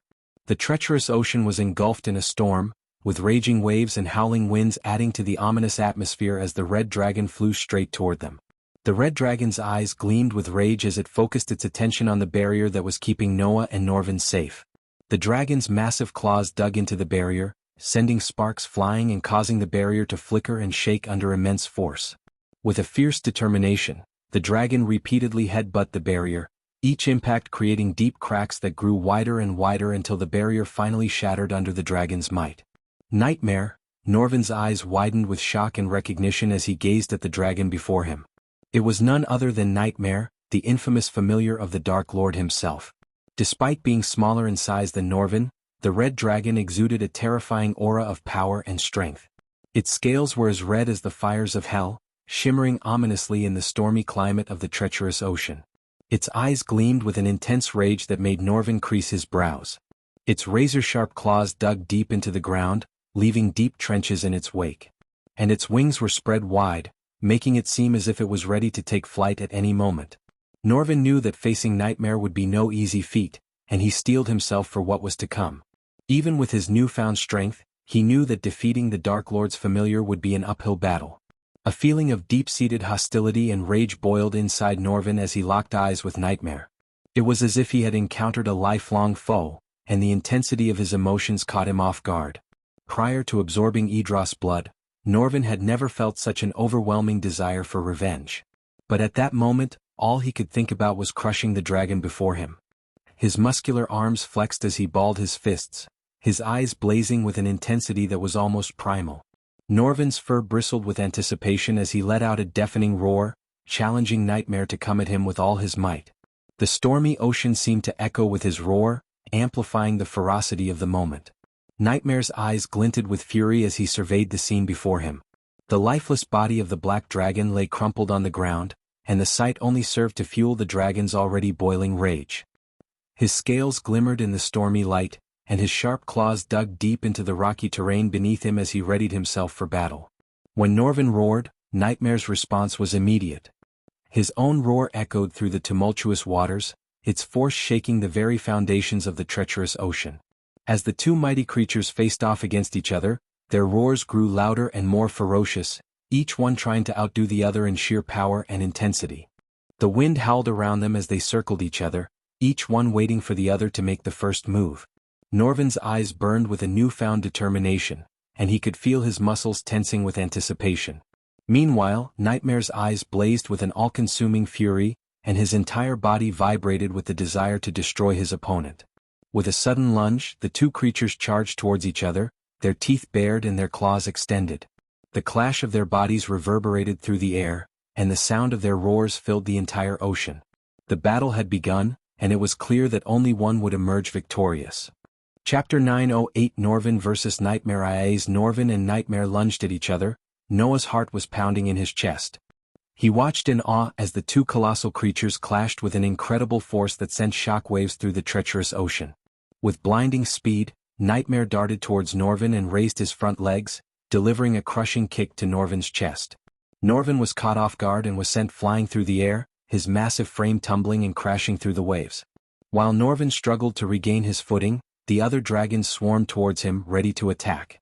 But Nightmare bellowed a deafening roar that echoed through the ocean, and the other dragons hesitated, momentarily stunned by the ferocity of his voice. Pialpha and Alpha, no one. In that moment, Noah felt his legs give out beneath him, and he dropped to his knees, gasping for air. His vision blurred and his head throbbed with pain as he struggled to stay conscious in the midst of the chaos around him. "This is my fight," he declared, his voice booming with authority. The other dragons knew better than to disobey, and they cowered before his presence, unable to challenge the might of the dragon with the blood of the royals. Nightmare's dragon voice reverberated through the treacherous ocean, its deep and powerful timbre commanding respect and fear. It was a voice that seemed to echo from the depths of the earth, shaking the very foundations of the sea. The sound of it sent chills down the spines of even the bravest creatures.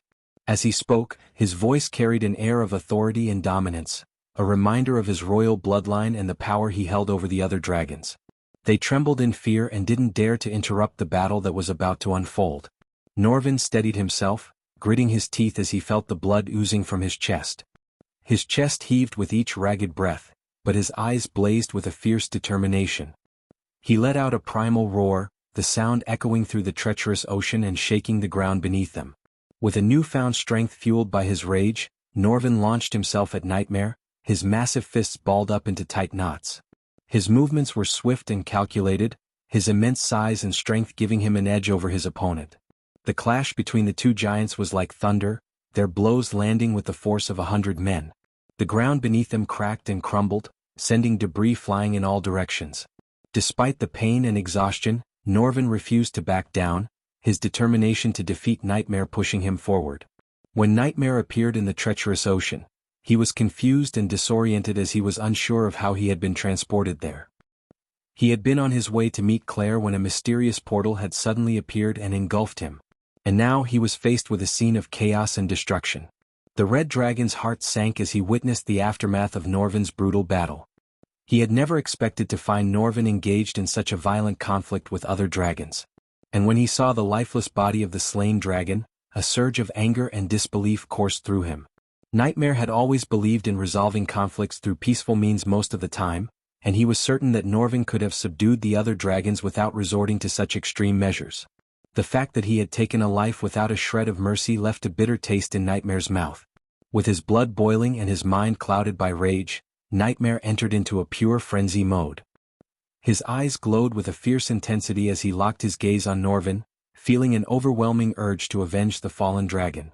The battle between Norvin and Nightmare raged on, each landing powerful blows and dodging the other's attacks. Norvin swung his massive fists at Nightmare, but the dragon was too quick, dodging and retaliating with a fierce blast of fire that singed Norvin's fur. Undeterred, Norvin charged forward and grabbed Nightmare's tail, swinging him around and slamming him into the ground. But Nightmare quickly regained his footing and blasted Norvin with a burst of dark energy, sending him reeling. The two giants continued to trade blows, each struggling to gain the upper hand.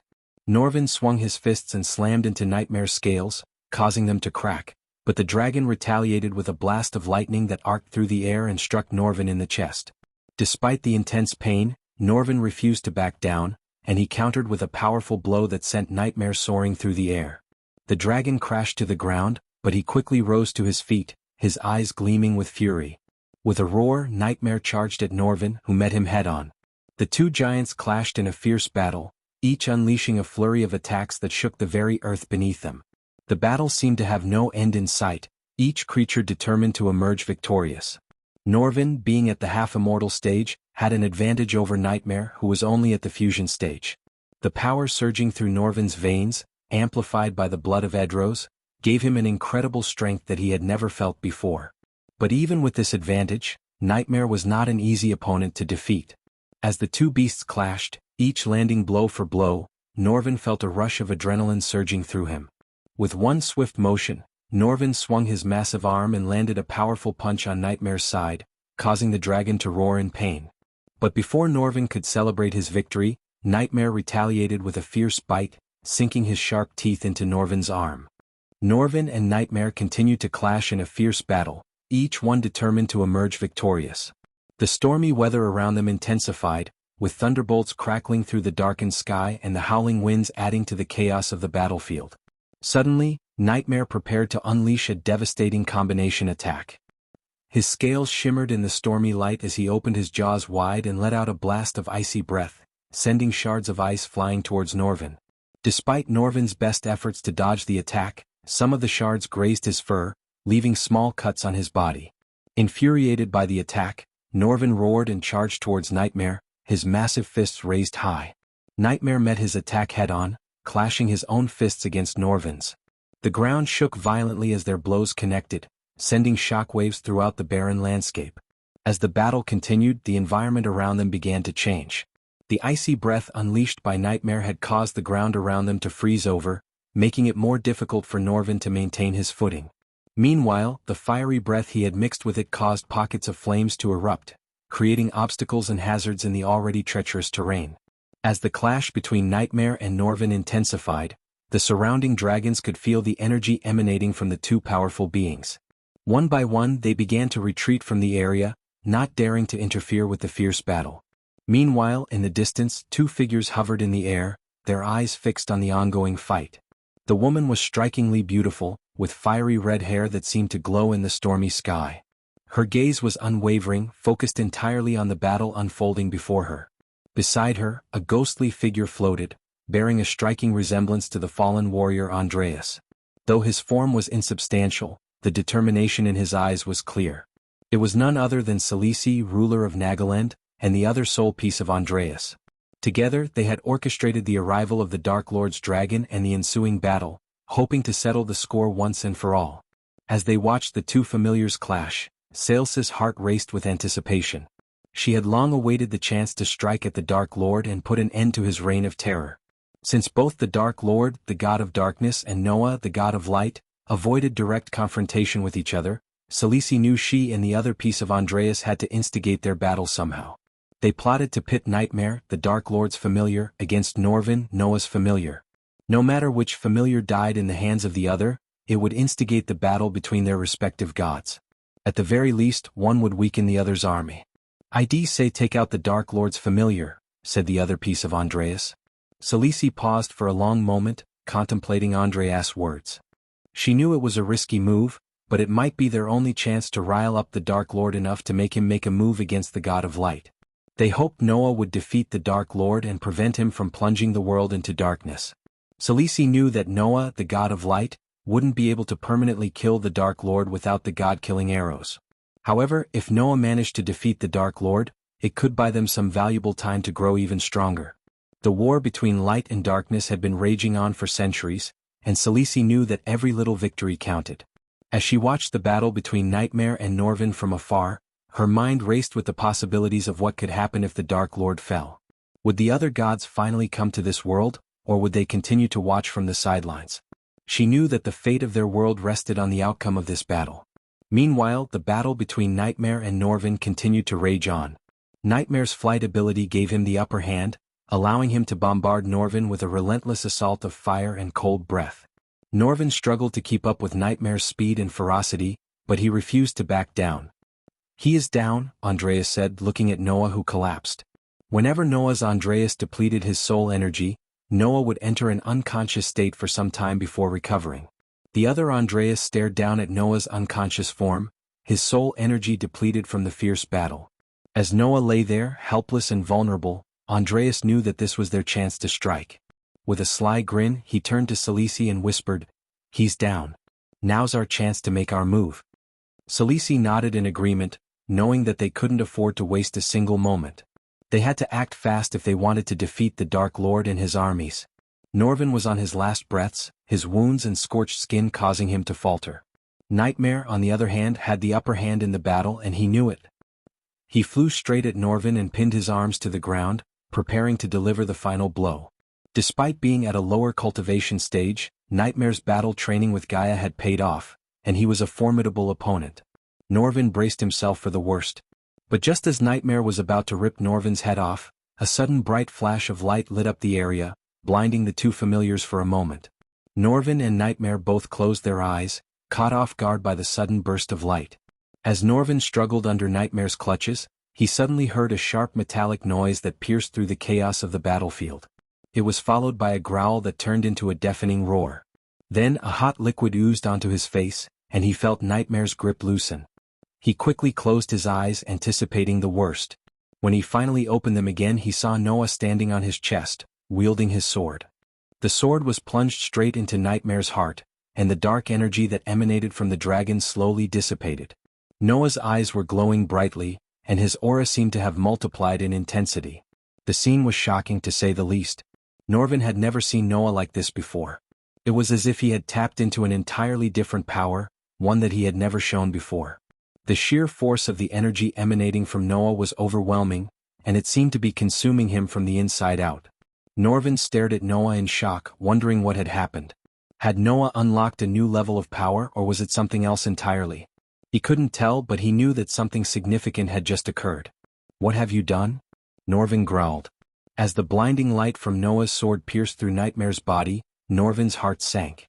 He couldn't believe what he was seeing, Noah, the god of light, breaking his own rule by taking a life.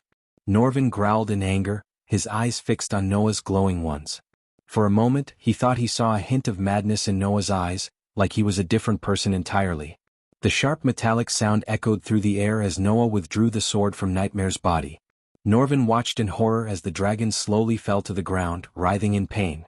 He was about to rush to the dragon's aid with healing potions when Nightmare vanished into thin air. Norvin blinked, trying to make sense of what had just happened. Had Noah somehow sent the dragon to another realm? Noah stood there, his eyes still glowing, his aura still burning with intensity. It was a moment that Norvin would never forget. Norvin didn't feel relieved. Instead, fear took over him as he realized the grave consequences of Noah's actions. If the Dark Lord learned that his beloved familiar, Nightmare, was killed by Noah's hand, he would stop at nothing to seek revenge. Norvin knew that the Dark Lord would not rest until he avenged his familiar's death. Noah's eyes blazed with an otherworldly light, making Norvin wonder if this was truly Noah before him or someone else in Noah's form. Norvin's heart was pounding in his chest as he realized the full extent of what had just happened. The consequences of Noah's actions could mean the end of everything they knew. Norvin concentrated and willed himself to shrink in size until he was about 6 feet tall, the same height as Noah. He knew that in order to snap Noah out of his strange state, he needed to meet him at eye level. As he approached Noah, he could see that the glow in his eyes was still present, and his aura was still burning with intense energy. Then he watched in horror as Noah's eyes, once ablaze with power, suddenly faded and went dark. Noah's body swayed and he collapsed to the ground, unconscious. Norvin quickly rushed to his side and knelt down beside him, checking for a pulse. Relief washed over him as he felt a faint but steady heartbeat. But the relief was short-lived. Norvin knew that this was not a good sign. Whatever had caused Noah's eyes to glow and his aura to burn so intensely had clearly taken a toll on him. He feared for his friend's safety and wondered what kind of danger lay ahead. As Norvin sat there, cradling Noah's head in his lap, he could feel his heart racing with anxiety. He knew that he had to act quickly and find a way to help Noah before it was too late. Chapter 909 Death of Nightmare. The dark forest was enveloped in an eerie silence as the pocket dimension attached to the dark abyss came to life. The air crackled with foreboding energy as a large figure materialized out of thin air. It was Nightmare, the Dark Lord's fierce familiar, who had been teleported to the pocket dimension by Michael's system after Noah's fatal blow. As Nightmare landed on the dark soil, his breathing was heavy, and his scales were slick with sweat and blood. He tried to stand up, but his legs gave way and he fell to the ground with a thud. The once mighty dragon was now reduced to the size of a small dog, whimpering in pain. His once mighty form was now reduced to that of a small dog, lying helplessly on the ground. Gaia and Azazel appeared in a flash of light, and their footsteps echoed through the empty space. Gaia's heart pounded as she rushed towards Nightmare, her eyes welling up with tears at the sight of his wounded body. She could see the hole in his chest and the blood slowly dripping from it. Gaia's hands shook as she pulled out a healing potion, hoping to save her dear friend. As she poured the potion into the wound, a strange light surrounded it, preventing the healing potion from having any effect. Gaia's eyes widened with shock and horror as she realized the gravity of the situation. Nightmare's life was in grave danger. Listen. Nightmare's voice trailed off, but Gaia couldn't bear to hear him speak. She poured another healing potion into his mouth, hoping it would help, but it was in vain. Tears streamed down her face as she realized the situation was beyond her control.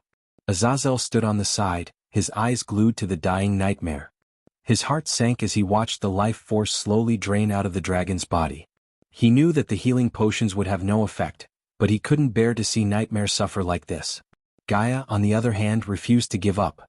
She poured healing potions into Nightmare's wound repeatedly, but the strange light surrounding the wound seemed to be preventing the potions from working. As she poured another potion into Nightmare's mouth, he let out a loud growl, sending a puff of hot air toward her face. "Stop," he said in a weak voice, his eyes dimming. "It's no use. I'm dying." Gaia's eyes widened with shock and disbelief. She couldn't accept that Nightmare was going to die. "No, you can't die," she said, tears streaming down her face. "We have to find a way to save you." But Nightmare shook his head weakly. "There is no way," he said. "I have been fatally wounded. My time has come." Azazel's heart sank as he heard those words. He knew that the Dark Lord would be devastated if he learned of Nightmare's death. He immediately tried to contact him, but there was no response. Gaia's heart was in agony as she watched Nightmare's life force slowly fade away. Memories of their time together flashed through her mind, from the playful fights to the countless times she had chased him around for teasing her. She remembered how he had grown from a tiny dragon to a mighty creature and how he had always been there for her, like a little brother.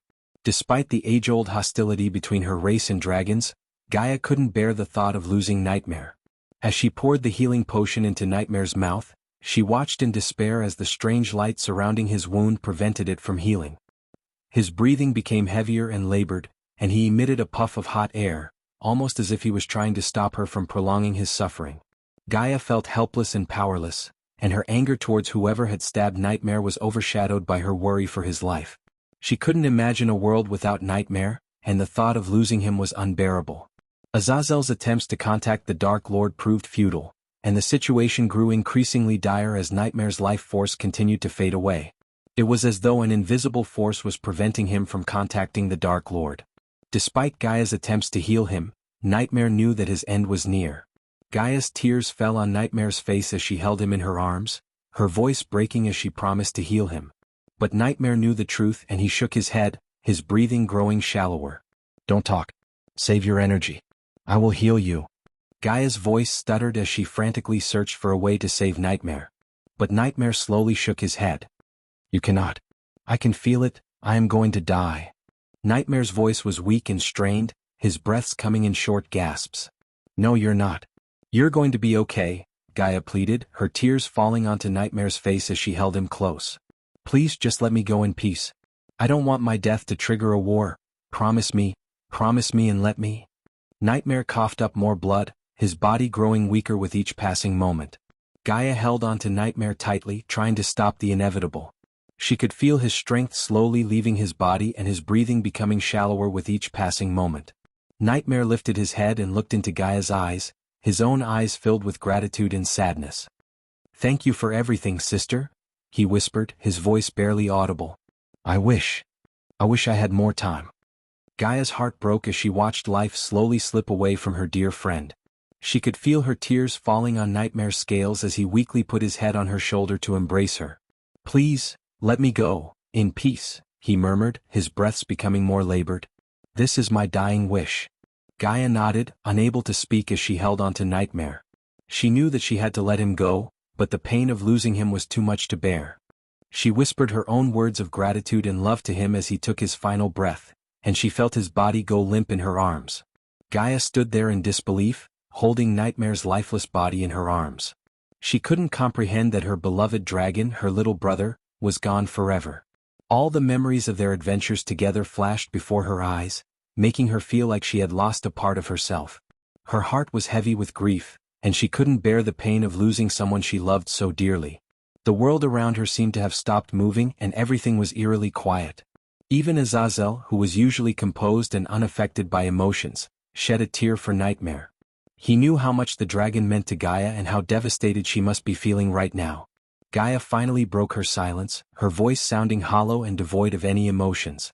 "Where is he?" she asked, referring to the Dark Lord.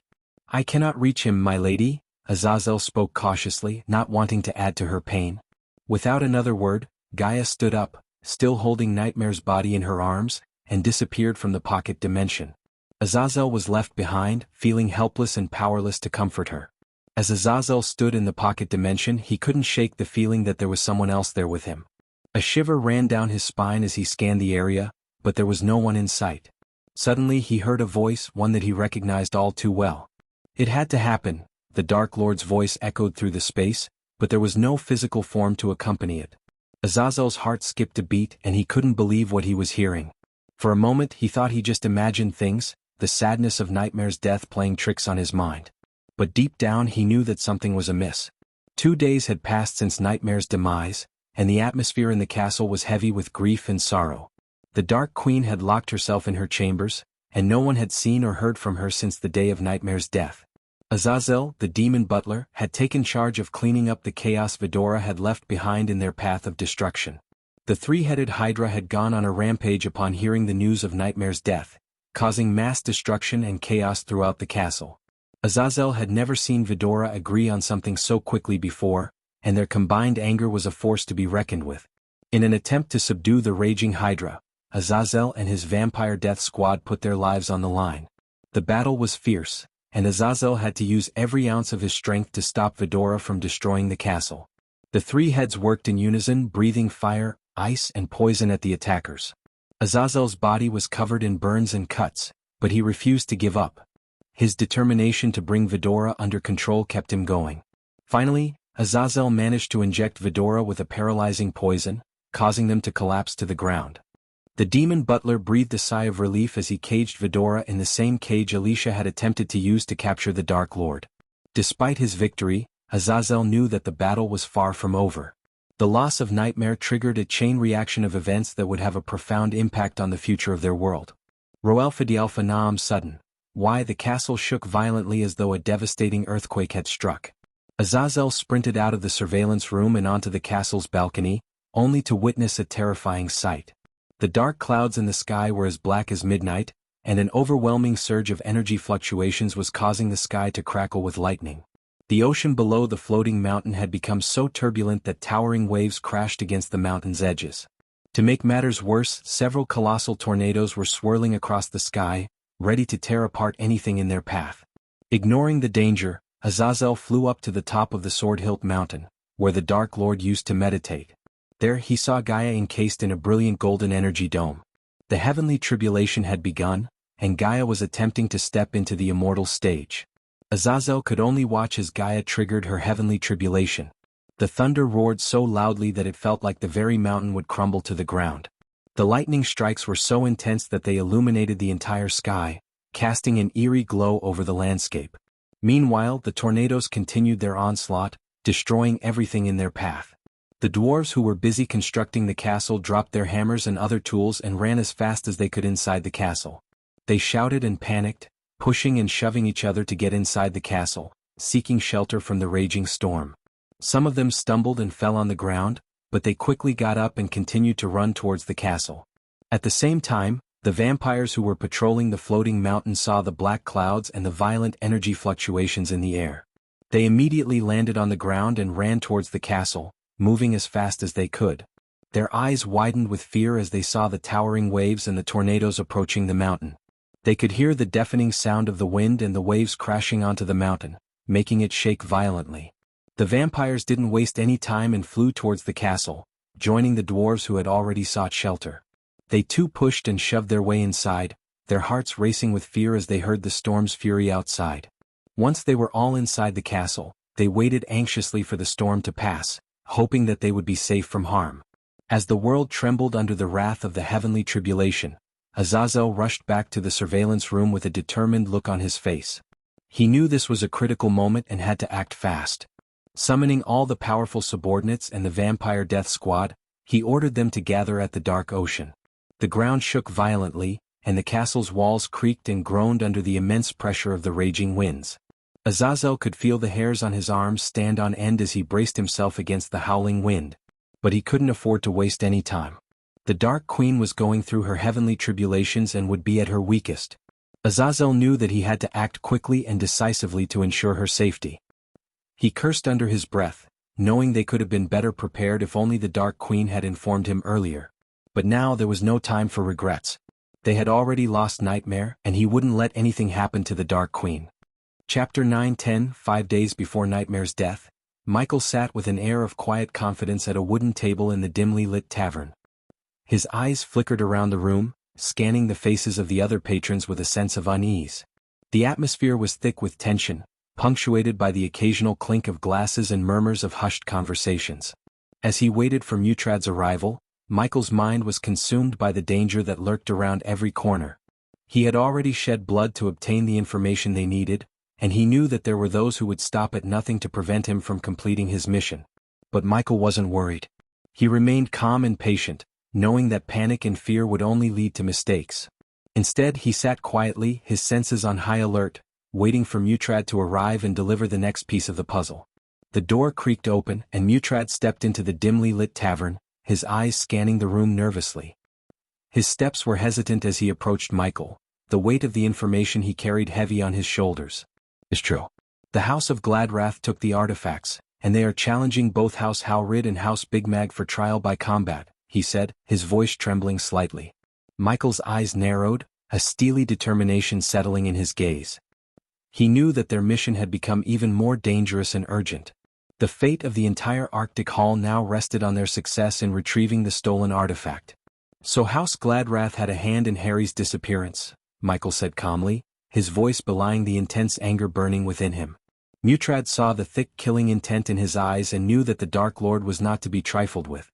The tavern was silent, with the occasional clink of glasses and murmurs of conversation.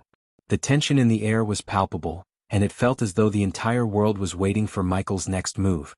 Mutrad looked uneasy and opened and closed his mouth as though he had to say something but couldn't find the courage to speak those words. When I wipe Gladrath off the map, you can find your scepter without going through this trial by combat, Michael calmly said. Mutrad wasn't shocked by his words as he expected Michael to react this way. Hence, he came prepared to sway the Dark Lord from wreaking havoc. Just hear me out first. I know it's highly likely House Gladrath took the spirit child and used his blood to steal our artifacts. But if you attack them now, the entire Sea Realm will wage war against you and won't stop until one of you is wiped out. Do you really want another enemy? You already have enough of them to deal with, said Mutrad, trying to change the Dark Lord's mind. To be honest, it was surprising for Mutrad to see the Dark Lord be calm and talk to him instead of destroying House Gladrath. I assume you have a plan to rescue the spirit child with minimal damage to your world, said Michael, and Mutrad nodded. There is a rule that allows one to fight for more than one house. So if you help us win the trial by combat against House Gladrath, I will pursue the head of House Big Mag to use their artifact's ability to locate the spirit child, said Mutrad, hoping the Dark Lord would agree to his plan. The air around Mutrad grew heavy with palpable tension as he spoke. He could feel the weight of Michael's gaze on him like a physical force, and he struggled to maintain his composure. Why didn't you say anything about the Big Mag family's artifact before? Michael's voice was cold, his eyes narrowing as he leaned forward. Mutrad swallowed hard, trying to steady his nerves.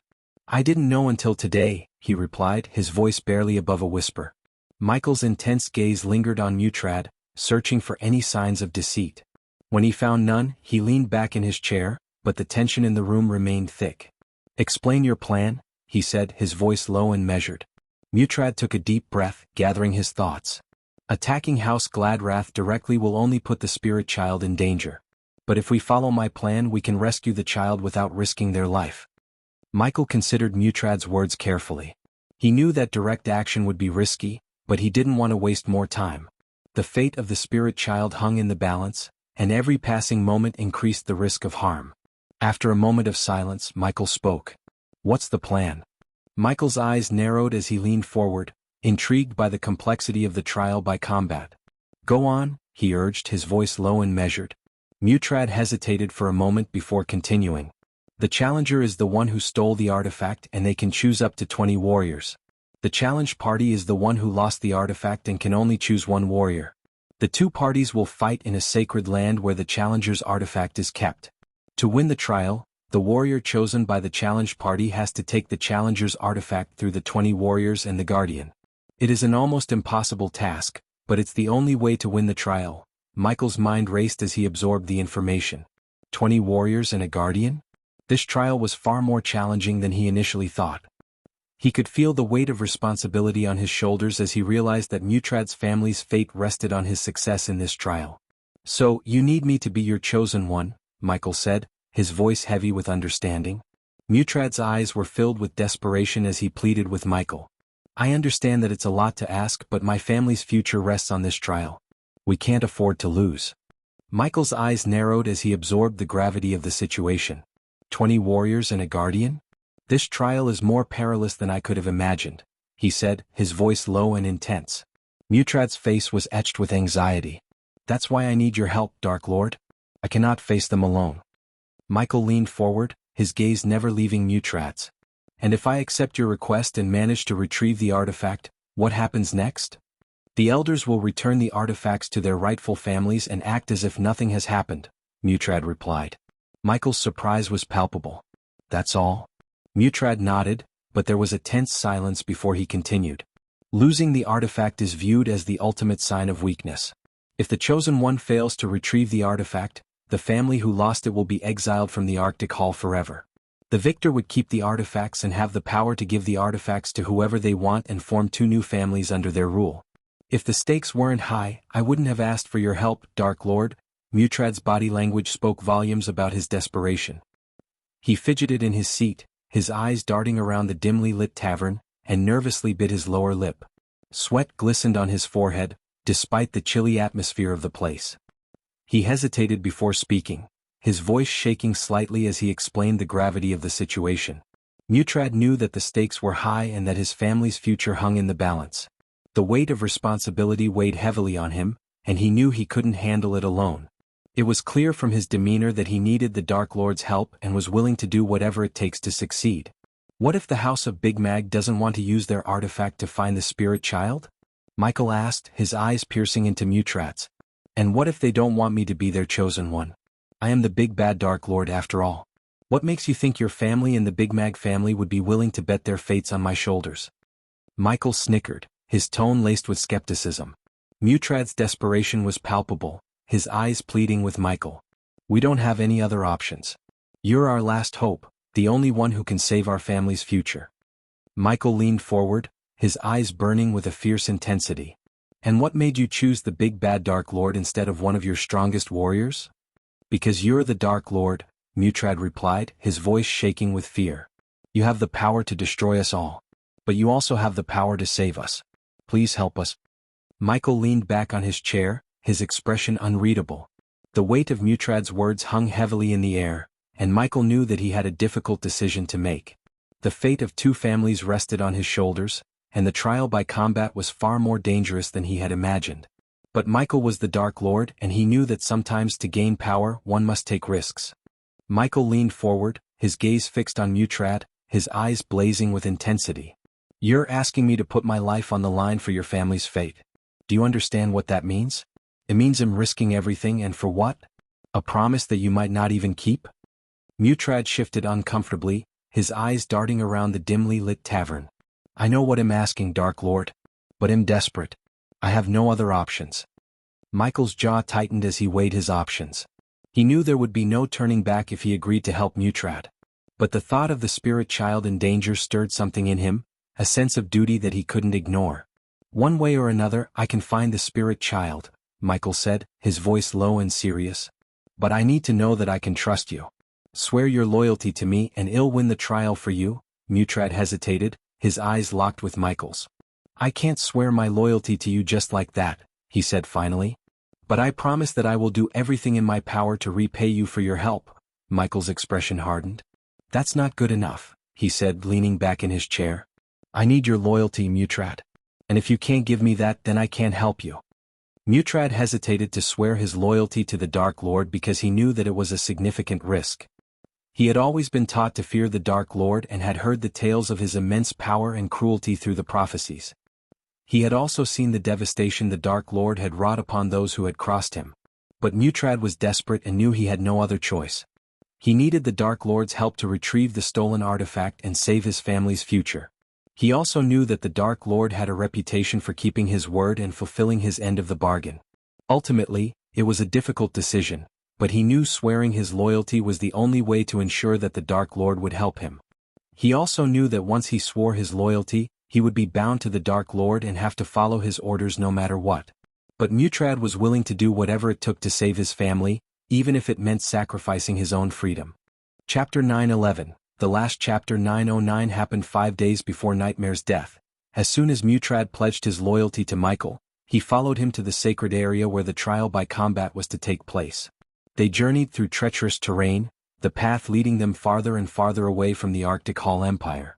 The murky depths of the ocean surrounded them, and Michael could feel the weight of the water pressing against his skin.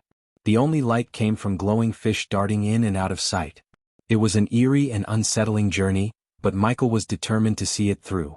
When Michael followed Mutrad into the unknown depths of the ocean, the darkness enveloped him like a heavy cloak, making his heart race with anticipation.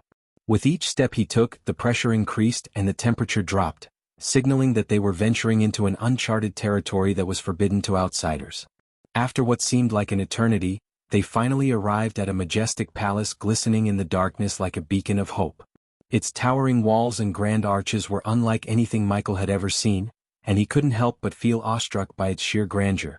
But there was no time for admiration, for the area was heavily guarded by earthens and wraiths, clad in full armor, ready to strike down any intruders without mercy. Their sharp eyes scanned every inch of the area, making it clear that they would not hesitate to attack if provoked. While Michael followed Mutrad through the murky depths of the ocean, he felt a sense of awe wash over him. The palace that came into view was unlike anything he had ever seen. The structure was made entirely of coral and glimmered with an ethereal beauty under the water's light. It was a grand palace with multiple levels and grand pillars that supported a massive dome-like roof that allowed the light from the dome to filter in, casting a warm glow over the palace. The palace's entrance was guarded by earthens and wraiths, each standing at attention in full armor, their eyes alert and focused. Michael could feel their unwavering loyalty to their cause, and he couldn't help but admire their dedication. As they approached the palace's entrance, a grand door made of mother-of-pearl opened, revealing the grandeur of the interior. The floors were made of marble, and the walls were adorned with intricate carvings that glowed softly in the light. The guards stationed at the entrance of the palace didn't bother asking questions as they recognized Mutrad and knew why they were there. Michael's identity as the Dark Lord remained hidden from them, but they granted them passage with a simple gesture. Their armor gleamed in the soft light, and their weapons were at the ready, a constant reminder of the danger lurking within the palace's walls. Michael followed Mutrad through the grand entrance, and he couldn't help but feel a sense of anticipation as he stepped inside. The palace's interior was even more breathtaking than the exterior, with towering marble pillars and intricate carvings adorning the walls. The marble floors gleamed underfoot, reflecting the warm glow of the dome's rays that filtered in. As Michael and Mutrad continued through the palace, they entered a vast hall that stretched out before them. The hall was deserted, and the only sound was the soft gurgle of water flowing through an unseen passage. At the end of the hall, a raised platform held several thrones, their ornate designs hinting at the power of the individuals who would sit upon them. Behind the thrones, a massive glass door opened onto the ocean floor, revealing the murky depths that lay beyond. Michael couldn't help but feel a sense of unease as he gazed out into the dark abyss, wondering what lay hidden in its depths. "The elders will be here soon," said Mutrad. Michael nodded and walked around the hall to familiarize himself with the palace. A while later, Michael sensed the space around him distort. When he turned around, he saw a tall man with a sharp jawline and piercing blue eyes. His posture is rigid, and his expression is often inscrutable, betraying little emotion. He wore luxurious robes embroidered with intricate designs and radiated a powerful aura, making it clear that he was the leader of the group behind them. "My lord." When Valen arrived, Mutrad dropped to one knee and greeted him with full respect. But Valen's gaze was fixed on Michael, and there was an unmistakable flicker of fear and uncertainty in his eyes. It was clear to Michael that Valen had only agreed to seek his help because he had no other choice. Michael couldn't help but find the situation somewhat ironic. He found it amusing that when people were in a state of helplessness, they were willing to overlook any prophecies or beliefs and turn to the Dark Lord himself for aid. But now that Valen was standing before him, he seemed no longer sure what to believe. Valen, a man with sharp features and piercing blue eyes, seemed to be sizing Michael up as he approached. Michael, who had seen his fair share of rulers and leaders, was not intimidated by Valen's presence. However, he was acutely aware of the fear that Valen was struggling to conceal. The tension in the room was palpable, and Michael could sense the unease that lingered in the air. He knew that Valen's fear was not unfounded, as the situation they faced was a grave one. The Dark Lord's power and influence were vast, and his wrath could be unleashed at any moment. "It's quite ironic, don't you think?" Michael said with a chuckle, his eyes fixed on Valen. "You sent your servant Mutrad to capture me, all because of some prophecy that portrayed me as the evil Dark Lord. And now here you are, overlooking that very same prophecy and asking for my help." Valen shifted uncomfortably, his eyes flickering with a mix of fear and uncertainty. He knew he had no choice but to seek Michael's help, but the thought of relying on the one prophesied to bring destruction to their world was unnerving.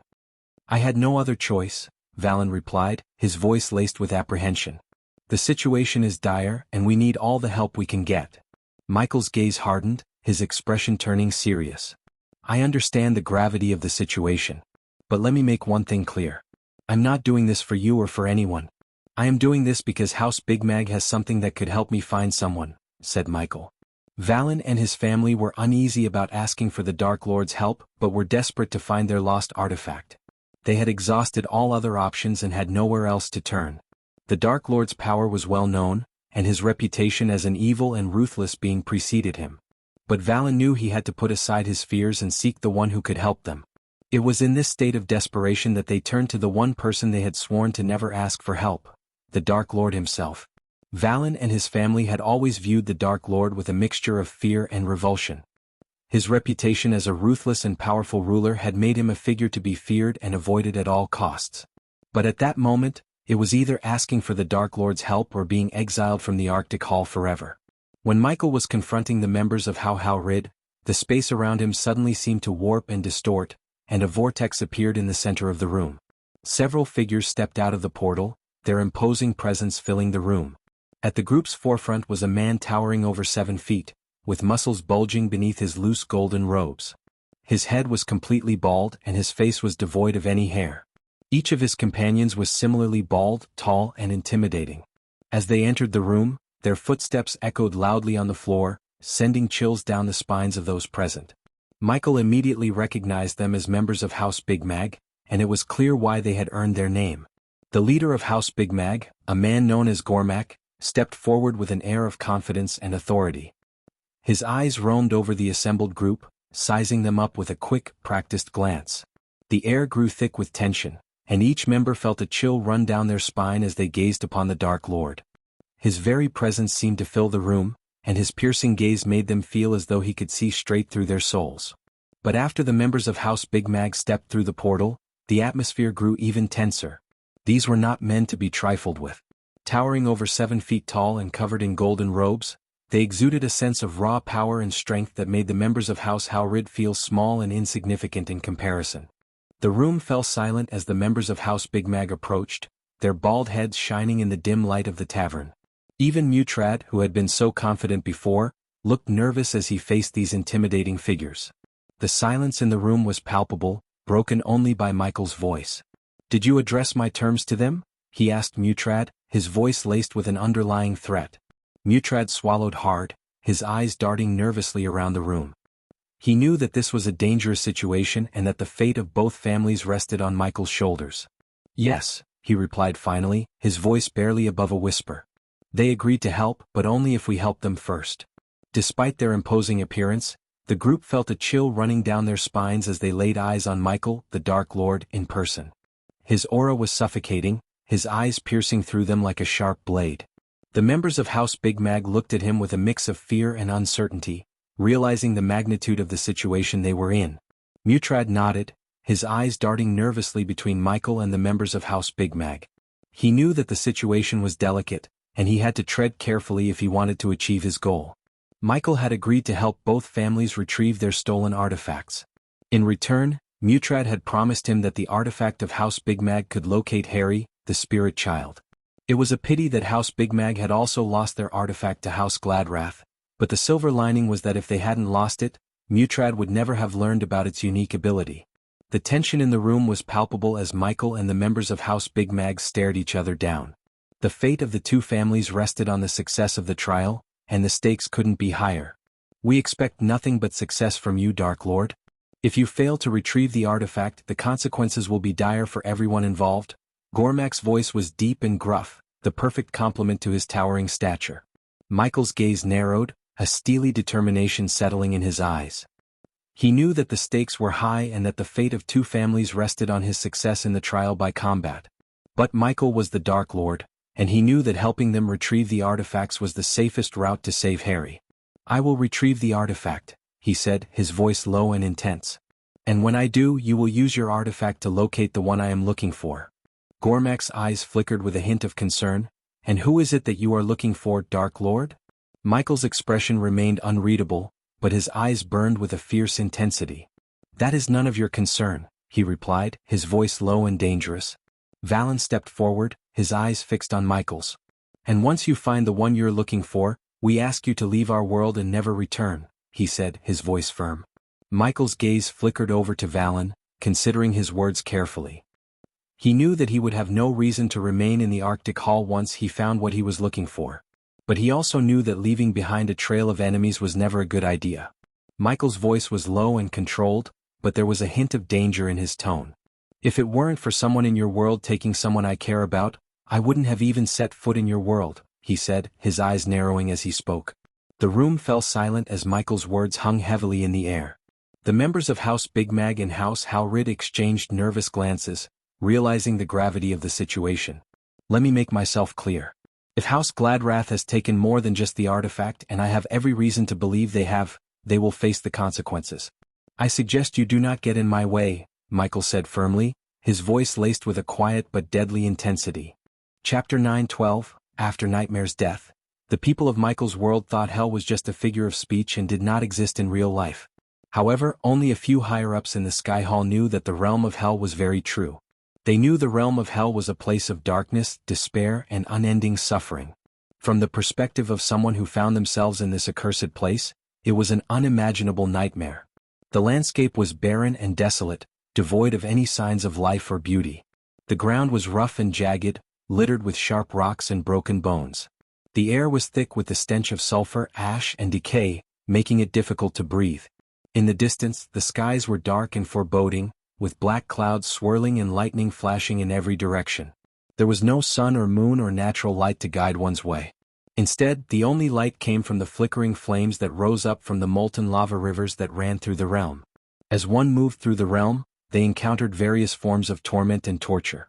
Servants of hell and other malevolent beings lurking in the shadows, eager to inflict pain and suffering on the hapless souls who had been damned to hell. The screams and cries of the damned could be heard echoing through the darkness, a constant reminder of the misery that awaited those who dared to enter this realm. In hell, there was no escape, no respite from the unrelenting agony that one was forced to endure. It was a place of eternal suffering, where the tormented souls were trapped forever, unable to find peace or rest. It was a place that one would do well to avoid, lest they found themselves lost in the darkness, doomed to suffer for all eternity. At the center of hell was the castle of the ruler of hell was built in the center of a lone mountain, surrounded by jagged peaks and a moat of boiling lava. It was a massive, foreboding structure with black stone walls that reached up toward the dark, stormy sky. The gates were made of iron and adorned with twisted demonic faces, and the courtyard was filled with strange, otherworldly creatures. The air was thick with the stench of sulfur, and the sound of screams echoed from within the castle's walls. It was a place of eternal darkness and despair, where only the bravest or most foolish would dare to enter. Suddenly, a luminous orb materialized in the sky and drifted toward the castle. As the ball of light floated through the castle's halls, its illumination revealed a macabre and foreboding atmosphere. The walls were lined with skulls and bones of all shapes and sizes, arranged in twisted patterns. The floors were slick with blood and littered with the remains of the tortured souls who had met their gruesome fates within these walls. The air was heavy with the stench of decay and sulfur, and the flickering torches cast eerie shadows on the walls, making it seem like the castle was alive with malevolent spirits. The sound of dripping blood echoed through the hallways, and the occasional moan or scream of agony could be heard in the distance. Clearly, this was no ordinary castle but a place of unspeakable darkness and horror, ruled by an entity of unfathomable power and malice. The atmosphere grew even more sinister as the ball of light approached the throne hall. The walls were adorned with grotesque tapestries depicting scenes of torture and suffering, and the throne finally, it reached the throne hall, casting an eerie light on the ruler of hell as he sat upon his throne, which itself was carved from blackened bones and adorned with the skulls of defeated enemies. "Where am I?" A gentle voice sounded from the ball of light. As the gentle voice sounded from the ball of light, it echoed through the throne hall. Suddenly, a peal of devilish laughter erupted, filling the room with a menacing aura. The laughter came from the ruler of hell himself, who had appeared before the ball of light. He stood tall, with jet-black skin and 3 blazing eyes on his face that pierced through the darkness. His 4 muscular arms hung by his side, each one adorned with a different weapon. A set of large wings sprouted from his back, twitching with excitement as he surveyed his new guest. The ruler's eyes burned with a fierce flame, reflecting the fires of the underworld. His face was twisted in a wicked grin, revealing rows of razor-sharp teeth. He had no nose, but his nostrils flared as he breathed in the scent of his new prey. His pointed ears twitched, picking up on every sound in the room. With a voice that resonated through the entire throne hall, the 4-armed man declared, "Welcome to the depths of hell." The room burst into an eerie light as flames flickered and danced, illuminating the man's imposing form. Suddenly, a burst of flames erupted from every direction, engulfing a small ball of light that hovered in the air. The voice within the ball of light sounded disoriented as it responded, "Hell." The 4-armed man laughed devilishly as he explained, "When mortals die in the upper realm, the lucky ones simply cease to exist. But the unfortunate souls end up here in the depths of hell with me." The ball of light seemed to tremble as the man continued, "And you, my dear, are one of the most unfortunate of them all." The flames intensified with a flick of his wrist, casting menacing shadows across the room. The air grew thick with the scent of smoke and brimstone as the man towered over the tiny ball of light, ready to unleash the full force of his infernal powers. As the flames intensified, the ball of light within them flickered and pulsed, almost as if it were alive. The voice within sounded bewildered, unsure of what was happening. "So, am I still alive?" the voice asked tentatively. To the surprise of anyone who might find themselves in such a situation, the voice inside the ball of light rejoiced. It was a strange reaction to the hellish surroundings. "Yes, rejoice with me and pray for your master, the Dark Lord, to come for you," the ruler of hell replied, a wicked gleam in his eye. The ball of light went silent for a moment as if processing the request. The ruler of hell's smile grew wider as he waited, anticipation written all over his twisted face. The voice within the ball of light spoke up, reluctant and unsure. "You know about him?" it asked, referring to Ghost, its friend, and the Dark Lord. The ruler of hell snickered, his 4 arms flexing as he took a step closer to the flickering orb. "I know everything," he replied with a sinister chuckle. Yes, the voice within the ball of light belonged to Nightmare, the dragon who met his untimely demise at the hands of the possessed Noah. But now, Nightmare existed only as a soul, trapped within the confines of the ball of light that had materialized before the ruler of hell. Nightmare was disoriented and confused, his memories stretching only as far as when Noah plunged a sword through his heart. He had no idea what had transpired since then, but one thing was certain in his mind. He was dead and somehow ended up in hell. Nightmare quivered with fear as the ruler of hell approached, his 3 blazing eyes glinting with malicious intent. Flames flickered and danced, illuminating the ruler of hell's imposing form as he taunted Nightmare with his eternal suffering. "You are trapped here in my realm," the ruler of hell hissed, his voice echoing through the throne hall. "And there is no escape from the torment that awaits you until the Dark Lord comes for you." Nightmare's soul writhed in agony as the flames intensified, casting menacing shadows across the room. The air grew thick with smoke and the sounds of screams and agony, and Nightmare knew that he was trapped in this eternal nightmare. The ruler of hell grinned wickedly, relishing the terror he had instilled in his new prisoner. He knew he had complete control over Nightmare's soul and would relish in his suffering for as long as he desired. As Nightmare hung in the balance, trapped between life and death, he knew he was in for an eternity of pain and suffering in the depths of hell unless Ghost himself ventured into the realm of hell for him. The agonizing scream of Nightmare echoed through the eerie castle, reverberating off the walls and sending shivers down the spines of all those who heard it. The ruler of hell had been tormenting the dragon's soul for what seemed like an eternity, reveling in the power he held over his captive prisoner. But even the ruler of hell grew tired of the dragon's screams, and he finally relented, allowing Nightmare a brief respite from his endless torture. "You said you know everything," Nightmare growled, his voice laced with pain and anger. "But if you truly knew who was coming for me, you wouldn't dare to continue torturing me like this." "I am counting on his arrival," the ruler of hell growled, his three blazing eyes glinting with malicious intent. "He will pay for what he did to me, but this time I have something he cares about. You little dragon, are my ticket away from this godforsaken place." The ruler of hell's voice echoed through the throne room, and the very walls seemed to shake with his rage. But despite his ferocious demeanor, there was a hint of desperation in his words. He had spent countless eons trapped in the depths of hell, cut off from his homeworld and everyone he had ever known. And now, finally, he saw a way out. For the ruler of hell, the prospect of returning to his homeworld and seeking revenge on those who had banished him was almost too good to be true. He had lost track of how many thousands of years he had spent in hell, but now he finally had a chance to escape and unleash his wrath on those who had wronged him. Nightmare's soul quivered with fear as the ruler of hell loomed over him, his four muscular arms adorned with deadly weapons. The air grew thick with the stench of sulfur and brimstone, and the flames flickered and danced around them, casting eerie shadows on the walls. But even in the face of such overwhelming terror, Nightmare refused to back down. He knew that Ghost was coming for him and would do everything in his power to ensure that his master arrived in time to save him. As the ruler of hell laughed maniacally, reveling in his newfound power, Nightmare steeled himself for the torture to come. With a fierce determination burning within him, Nightmare waited for the arrival of Ghost, knowing that only he had the power to defeat the ruler of hell and set him free from his eternal torment. Chapter 9:13. Pay with Blood. The Grand Hall was filled with an aura of anticipation as the three great clans of the Sea Folk realm, House Howrid, House Big Mag and House Gladrath, gathered to attend the trial by combat. Michael, the Dark Lord, stood at the center of the hall, his presence commanding and intimidating. He patiently waited for the final group to arrive, eager to see who dared to take the spirit child from his realm.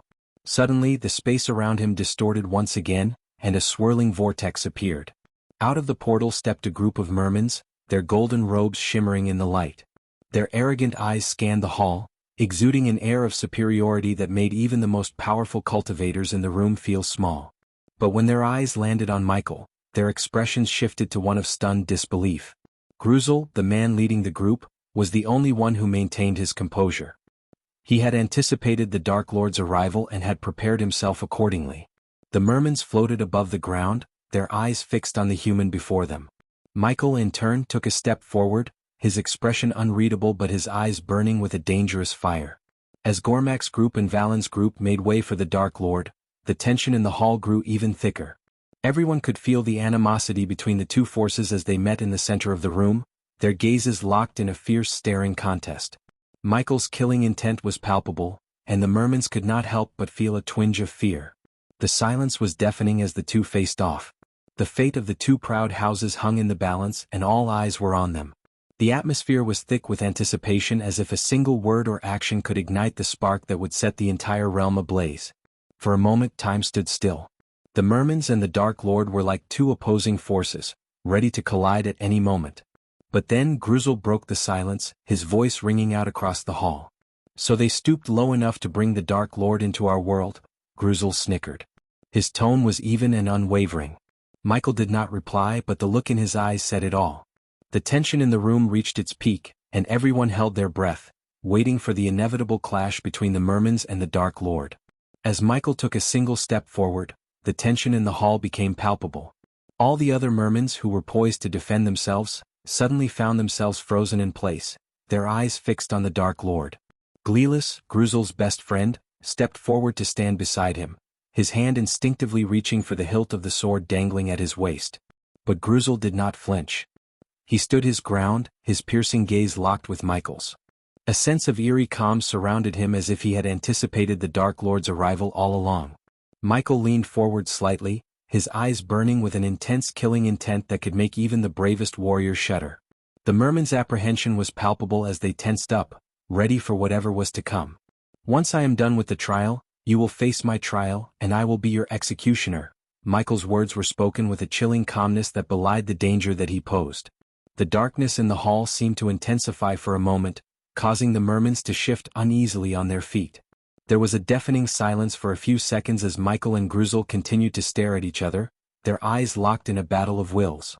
Finally, Gruzel spoke, his voice laced with a confidence that seemed to come from somewhere deep within. "I have been waiting for this day, Dark Lord," he said, his words dripping with a venomous sarcasm that sent shivers down the spines of the other mermans. Gruzel's gaze never wavered as he continued to stare at Michael. It was as if he was daring the Dark Lord to try and make a move against him. The tension in the hall was thick enough to cut with a knife, and everyone present knew that something significant was about to happen. Michael chuckled after hearing Gruzel. The air crackled with tension as Michael's laughter filled the hall, sending chills down the spine of everyone present. The darkness swirled around him like a living entity, its malevolent energy amplifying the Dark Lord's already overwhelming power. Mutrad, who once thought he had witnessed the full extent of Michael's might, knew Gruzel had made an enemy he shouldn't have. In Valen's eyes, the power the Dark Lord possessed was a power beyond comprehension, beyond the limits of what a mere mortal could possess. A cold, deadly calmness took over as Michael's laughter died down. His eyes gleamed with a fiery intensity as he fixed his gaze on the enemy who dared to take something precious from him. "You took something precious from me but forgot one important detail. I am the Dark Lord and those who cross me never live to regret it." Michael's voice was like the sound of ice cracking, sharp and deadly. The atmosphere in the hall turned even darker, as if the very air had turned to stone. Even the bravest of hearts trembled in fear at the Dark Lord's wrath. Michael's power surged, reaching heights no one had ever witnessed. Some of the mermans who had thought they had succeeded in their mission now knew that they had awoken a sleeping dragon, and they would pay dearly for it. At that moment, Mutrad saw the Dark Lord's power reach the half-celestial stage, passing Gruzel's immortal level 10 cultivation. As the tension in the hall reached its peak, a voice that dripped with authority boomed, echoing through the grand space. Michael looked up to see figures materializing before each of the 8 thrones on the elevated platform. "We will see how you dare to raise a finger against one of the proud sea folk."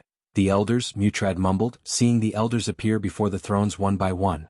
Their presence exuded power and dominance, and their gazes were fixed on Michael with an intensity that made the Mutrad's skin crawl. Clearly, these sea folk took great pride in their heritage and they weren't going to let anyone, even the Dark Lord, harm one of their own. Each of them was at the immortal stage level 10, but their auras were far stronger than the aura radiating from Gruzel. The 8 elders were an imposing sight, consisting of 3 mermans, 3 wraiths and 2 earthens.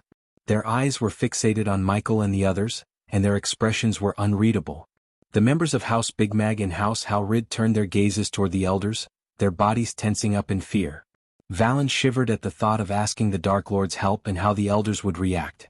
Though they hadn't broken any rules or laws by asking the Dark Lord to represent them in the trial by combat, they feared the wrath of the elders and hoped they wouldn't receive any punishment. The tension in the hall was thick enough to cut with a knife as everyone waited for the elders' response. Michael took a calculated step back, his eyes fixed on the elevated platform where the 8 elders sat in their respective thrones. He was expecting a response from them, but what he didn't expect was their gazes turning towards Valen and Gormak, who had asked for the Dark Lord's help in the trial by combat. The elders knew that the duo had not violated any laws or rules, but their anger was evident as their eyes blazed with fury. They were ashamed that their own descendants had lost their precious artifacts and had to resort to seeking help from the feared Dark Lord. The tension in the hall was palpable and Michael could feel it crackling in the air. The elders' anger was a living, breathing thing that threatened to engulf the entire room. Michael stood tall, unflinching in the face of their wrath, his eyes blazing with a power that surpassed anything the elders had ever seen before. It was a silent standoff, each side sizing up the other, the stakes high and the consequences of their actions potentially dire. For a moment, no one moved, and the only sound that could be heard was the beating of their hearts. Finally, one of the merman elders spoke up, his voice carrying the weight of centuries of tradition and power. The Merman elder spoke with a voice dripping with disdain and disappointment. It is a shameful thing to witness two houses, who were tasked with protecting the artifacts for thousands of years, lose them under their watch. We will not entertain any excuses no matter how one tries to spin it. Losing the artifacts is not just a mark of shame, it is a sign of weakness. The Wraith Elder's piercing gaze scanned the room before settling on Gormak and Mutrad. And on top of losing the artifacts your ancestors protected for centuries, you have the audacity to invite the Dark Lord into our world, despite knowing the prophecies and the stories of his atrocities? He said in a voice filled with disdain. Gruzel's eyes gleamed with a hidden sense of pleasure as he watched the elders verbally lash out at the leaders of his rival houses. He knew that Valen and Gormak had thought bringing in the Dark Lord was a smart move, but they were unaware of the elders' power to change the rules of the trial by combat. Gruzel relished in their downfall and waited to see what fate the elders would bestow upon them. One of the Wraith elders spoke with a kind yet stern voice. There are some actions that one should refrain from, even if they do not violate any laws or rules. Your decision to seek the Dark Lord's aid in this matter is ill-advised and could have dire consequences for our world.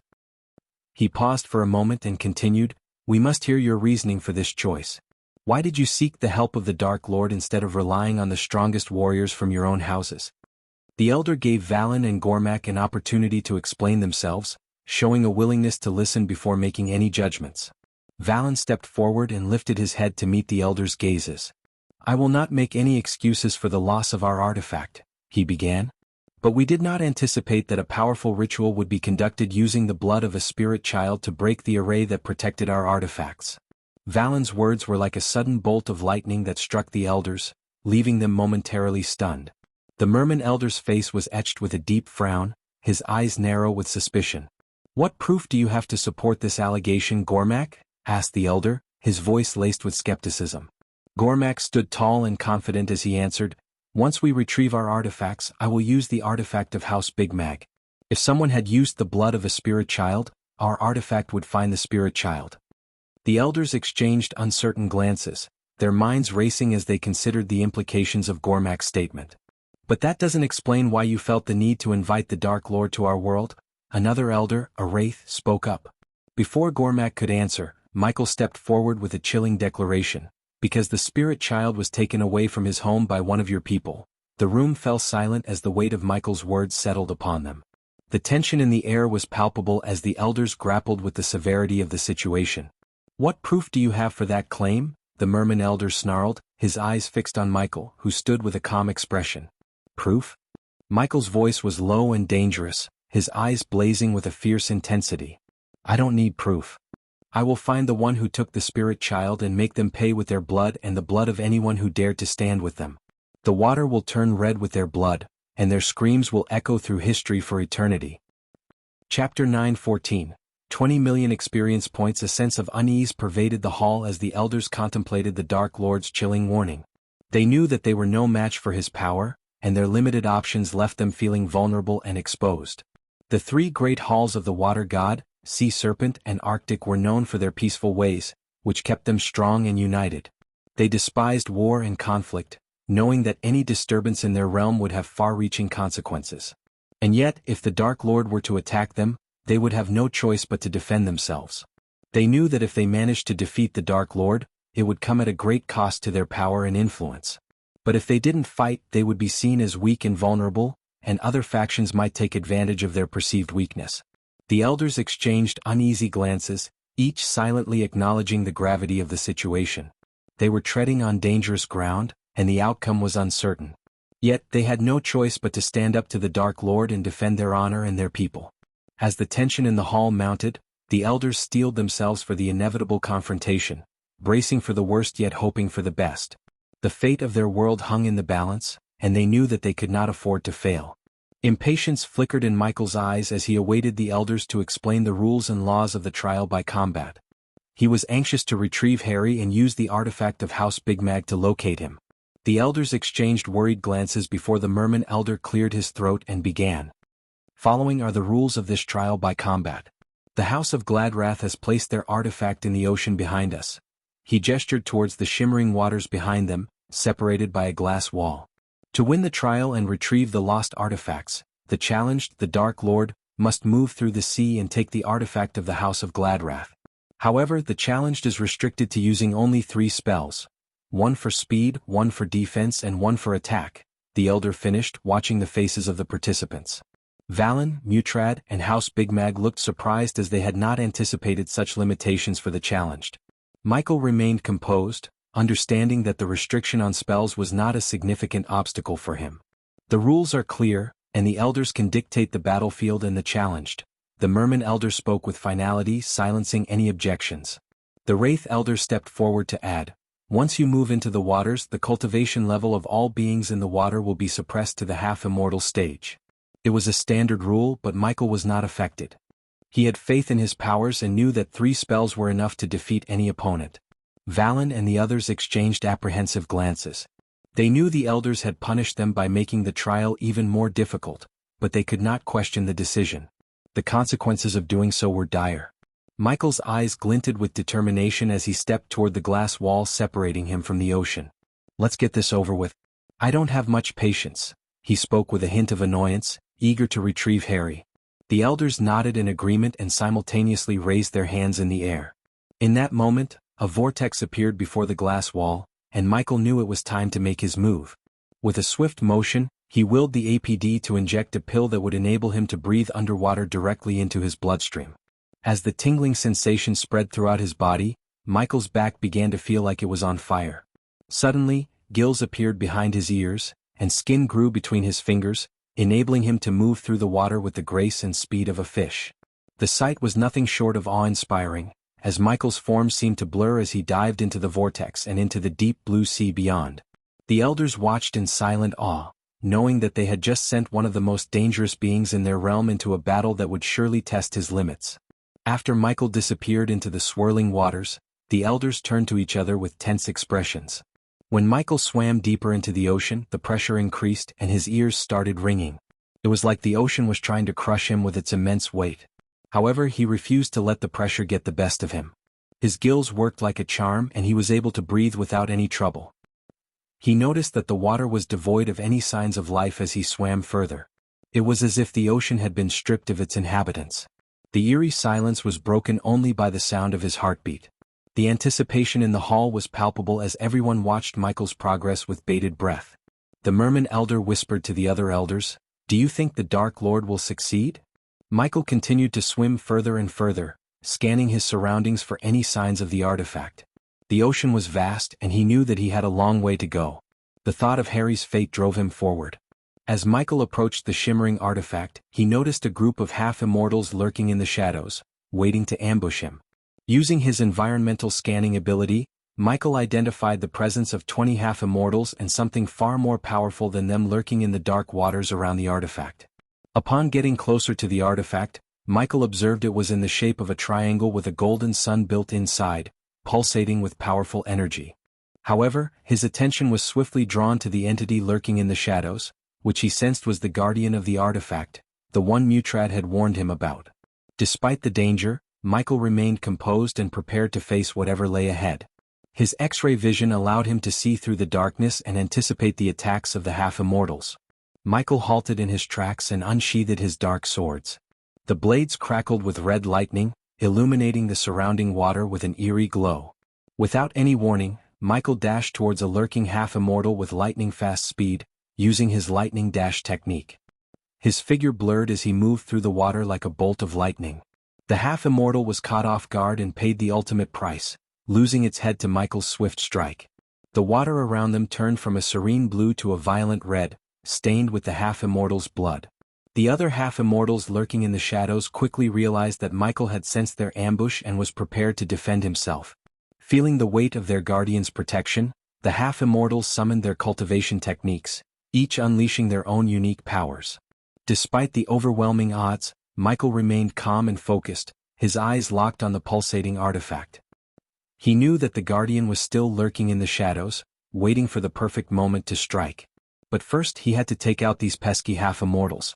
Michael could feel the water around him churning as the half-immortals began to unleash their spells. The first one shot a powerful water blast towards Michael, who managed to dodge it by quickly moving to the side. As he did so, the water around him rippled, creating a whirlpool. Another half-immortal created a bubble around Michael, trapping him inside only to see Michael cut the bubble like it was nothing using his dark swords.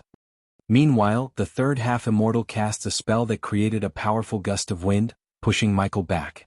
Michael managed to keep his footing, but the wind was so strong that it almost knocked him off balance for a moment. The fourth half-immortal shot a beam of light towards Michael, which he barely managed to block with his dark swords. The light was blinding and Michael had to close his eyes for a moment. Michael could feel the pressure building up around him as more and more half-immortals joined the battle. The half-immortals were relentless in their attacks, but Michael remained focused and prepared to strike back. His eyes turned pitch black and dark energy began to emanate from his body. Suddenly, dark beams shot out from his eyes, penetrating through the chest of a half-immortal and leaving a gaping hole. The half-immortal with a gaping hole in his chest writhed in agony as Michael's attack spell hit him. He tried to react, but Michael dashed at him before he could, his dark sword cutting through the water like a hot knife through butter. In one swift motion, Michael cleaved the half-immortal's head clean off his shoulders. Blood spurted out in all directions, turning the water around them into a crimson red. The other half-immortals paused their attacks for a moment and looked at Michael in awe and fear. His devilish grin and the way he crushed the head with his bare hand to a pulp sent shivers down their spines. They knew then that they were facing a truly formidable opponent, one who had no qualms about taking their lives. But the battle was far from over. The remaining half-immortals, emboldened by their numbers, launched a coordinated attack on Michael.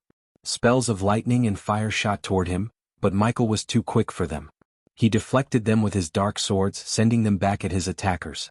The water around them churned and boiled with the intensity of the battle, and Michael's eyes burned with a fierce determination. Michael increased his speed after taking out the half-immortal and pushed himself to the limit. The other half-immortals could barely see him as he moved like a blur through the water. They continued to bombard him with spells, but Michael's responsive shield absorbed the attacks and his godly body protected him from any direct hits. Although some spells managed to graze Michael, they were nowhere close to slowing him down. His eyes glinted with excitement as he darted between the half-immortals, his dark swords flashing in the water. The half-immortals grew more and more desperate, realizing that their spells were no match for Michael's power. But Michael knew that he could not let his guard down. One wrong move could mean his demise. He remained alert and focused, anticipating their attacks and dodging with lightning-fast reflexes. The water around them turned red with the blood of the fallen half-immortals, a testament to Michael's power and skill in battle. Michael was aware that the half-immortals were weaker than him, but he refused to underestimate them. His seemingly calm and careless demeanor hid the fact that he was completely focused on the battle. Michael moved through the water, shooting dark beams out of his eyes and swinging his dark swords with deadly precision. He anticipated their spells and moved like a bolt of lightning before the spells could hit him, cleaving their heads off one by one. Despite his strength, Michael didn't let his guard down. He knew that even the weakest half-immortal could be deadly if given the opportunity. He was like a shark in a feeding frenzy, moving through the water with deadly grace and speed. The water around them turned red with the blood of the half-immortals as Michael continued his assault. He seemed unstoppable, taking out one after the other with ease. But even as the battle raged on, Michael remained focused, never once letting his guard down. Valen and the others were watching the battle from the glass wall with bated breath. They gasped and murmured among themselves as they saw Michael take out one half-immortal after another. Gormak was equally shocked but also impressed. "He's much more powerful than we anticipated," he said, his voice filled with admiration. Valen nodded in agreement. "He's like a force of nature," he said, his eyes fixed on Michael's figure as he moved through the water with deadly precision. The elders looked on with mixed emotions, impressed by Michael's power but also concerned about the repercussions of the trial. "This trial may have consequences beyond what we anticipated," said the merman elder with a furrowed brow. But Michael continued his onslaught, determined to retrieve the artifact and find Harry. His dark swords glinted in the water as he moved, a blur of power and precision. The half-immortals had no chance against him. Chapter 9:15. Fighting a giant underwater with the water around him now stained red from the blood of the defeated half-immortals, Michael approached the shimmering artifact of House Gladrath with caution. He knew that the guardian of the artifact was lurking somewhere in the dark waters and he remained alert for any sign of movement. As Michael drew closer to the artifact, he felt the temperature of the water rising and strong ripples in the water around him. Suddenly, a giant eye opened in the water, staring directly at Michael. The eye was enormous, easily several times larger than Michael himself. Its pupil was an eerie shade of green that seemed to glow in the dark water. The creature that possessed the eye was massive, its size almost impossible to comprehend. Its body was covered in scales that shimmered in the dim light. Its snake-like body stretched out for what seemed like miles, and its massive tail whipped through the water with immense power. Its jaws were lined with rows of razor-sharp teeth, ready to tear apart anything that dared to challenge it. As Michael stood in front of the creature, he felt a sense of dread wash over him. He had never seen anything like this before, and he knew that he was no match for it in terms of size and brute strength. But he remained focused, knowing he had come too far to back down. The giant belonged to the rare and powerful race of giants in the sea realm. They were considered the most powerful race and the first to inhabit the deep oceans. According to ancient scripts, all the other races in the sea realm had descended from them. When the giant guardian noticed Michael trying to take the artifact, it didn't attack him immediately. Instead, it let out a deafening roar, creating giant waves in the water. The warning clearly indicated the creature's intelligence, and Michael knew that the guardian was not to be underestimated. If it had been a mindless creature, it would have attacked him already. For a few moments, Michael remained still, his eyes locked onto the giant creature. Despite its size, Michael didn't feel intimidated. He sensed a strange power emanating from the giant, and he knew that it could break out of the array if it wanted to. Finally, Michael spoke up. "I'm going to take this artifact." "Back off," he warned the creature, his voice steady and unwavering. The giant let out another deafening roar, creating more waves in the water. Michael stood his ground, ready to face whatever the creature had in store for him. The other elders and their entourages watched in awe and fear, wondering what would happen next. Time seemed to slow down as Michael cautiously extended his hand toward the artifact. But the moment his fingers made contact, the giant roared with fury, unleashing a powerful force that sent Michael hurtling backward through the water. The impact caused intense vibrations that rattled his inner organs and he coughed up blood. With a fierce determination, Michael willed the APD to inject a healing potion into his body, determined not to let this setback defeat him. "So you choose violence?" Michael's voice echoed through the ocean, a challenge in his tone. Despite the overwhelming power of the giant, Michael refused to back down. The giant remained silent for a few moments, its massive eye locked onto Michael's smaller form. As Michael looked up at the giant creature, he felt a sense of awe and fear overwhelm him. The creature was easily 10 times the size of a blue whale, the largest animal in the world. Its skin was a deep shade of black and had a rough texture, with several protruding spikes along its back. Its eyes were bright red, with slitted pupils that seemed to bore into Michael's soul. The creature moved with a fluid grace that belied its enormous size. Each time it moved, it created massive ripples in the water, sending smaller sea creatures scurrying away in fear. As it roared, the water around it seemed to vibrate with a powerful force that threatened to knock Michael off his feet. As the giant creature moved toward Michael, the people in the hall watched in awe and terror. They had never seen anything like it before. Valen and the other members of House Big Mag were particularly shocked by the size and power of the giant. "What kind of creature is that?" Valen muttered under his breath. The sight of the giant creature sent a shiver down the spines of those in the hall. Even House Big Mag and House Howrid, who had their own giant guardians, were awestruck by the sheer size of the creature before them. Its immense body was unlike anything they had ever seen, and the way it moved through the water sent ripples throughout the ocean. Michael remained still, his mind racing as he formed a plan to defeat the giant guardian. The scales and body of the creature looked too tough to be penetrated by a single shot of his dark beams. He was curious to see what effect his dark swords would have when he tried to cut the giant creature. Despite its monstrous size, the giant guardian was incredibly agile and fast. In the blink of an eye, it closed the gap between them and opened its massive jaws. The sight of the giant's razor-sharp teeth caused a ripple of fear to spread through the spectators in the hall. Valen, Mutrad, and the others watched with bated breath, their hearts racing as they witnessed the battle unfold before their eyes. "Can he defeat that thing?" Valen asked, his voice laced with uncertainty. "I don't know," Mutrad replied, his eyes fixed on the giant guardian. "But if anyone can do it, it's him." The tension in the hall was palpable as Michael stood his ground, waiting for the creature to make a move. The spectators, except House Gladrath in the hall, may have feared and hated the Dark Lord, but they couldn't help but root for him in the battle against the monstrous giant. They knew that the fate of their houses depended on his victory in the trial. Meanwhile, Michael remained focused on the task at hand, his two swords clutched tightly in his hands. As the giant creature opened its massive jaw, Michael quickly dodged out of the way, narrowly avoiding being swallowed whole by the beast. The giant was incredibly agile and fast, despite its massive size, and Michael knew that he couldn't afford to let his guard down for even a moment. He darted through the water, his dark swords at the ready, searching for a weakness in the creature's defenses. The giant creature seemed to rely solely on its massive size and brute strength, lacking any ability to cast spells. But its sheer size was already a huge advantage, and Michael knew he was in a tough battle. When he dodged the creature's jaw, it simply swung its spiked tail and sent Michael hurtling through the water. The spikes penetrated Michael's skin, causing intense pain, but he did not show any fear. Instead, he felt a rush of excitement at the prospect of facing such a massive creature underwater. Despite the pain, Michael quickly regained his composure and assessed his options. His dark beams had proved ineffective against the giant creature's tough scales, but he still had one weapon left to try: his dark swords. Without hesitation, Michael charged at the creature with his swords at the ready. The creature swung its tail again, but Michael was ready this time. He skillfully dodged the spikes and sliced at the creature's scales with his swords. To Michael's surprise, the dark swords were able to penetrate the creature's tough hide. The giant creature roared in pain as Michael continued to slash at it, causing deep wounds. The water around them turned red as the creature bled profusely. The people in the hall were on the edge of their seats as they watched the intense battle unfold. The sound of clashing swords and roaring echoed through the water, adding to the drama of the scene. Some of them were amazed at Michael's skill and courage, while others were terrified by the sheer size and power of the giant creature.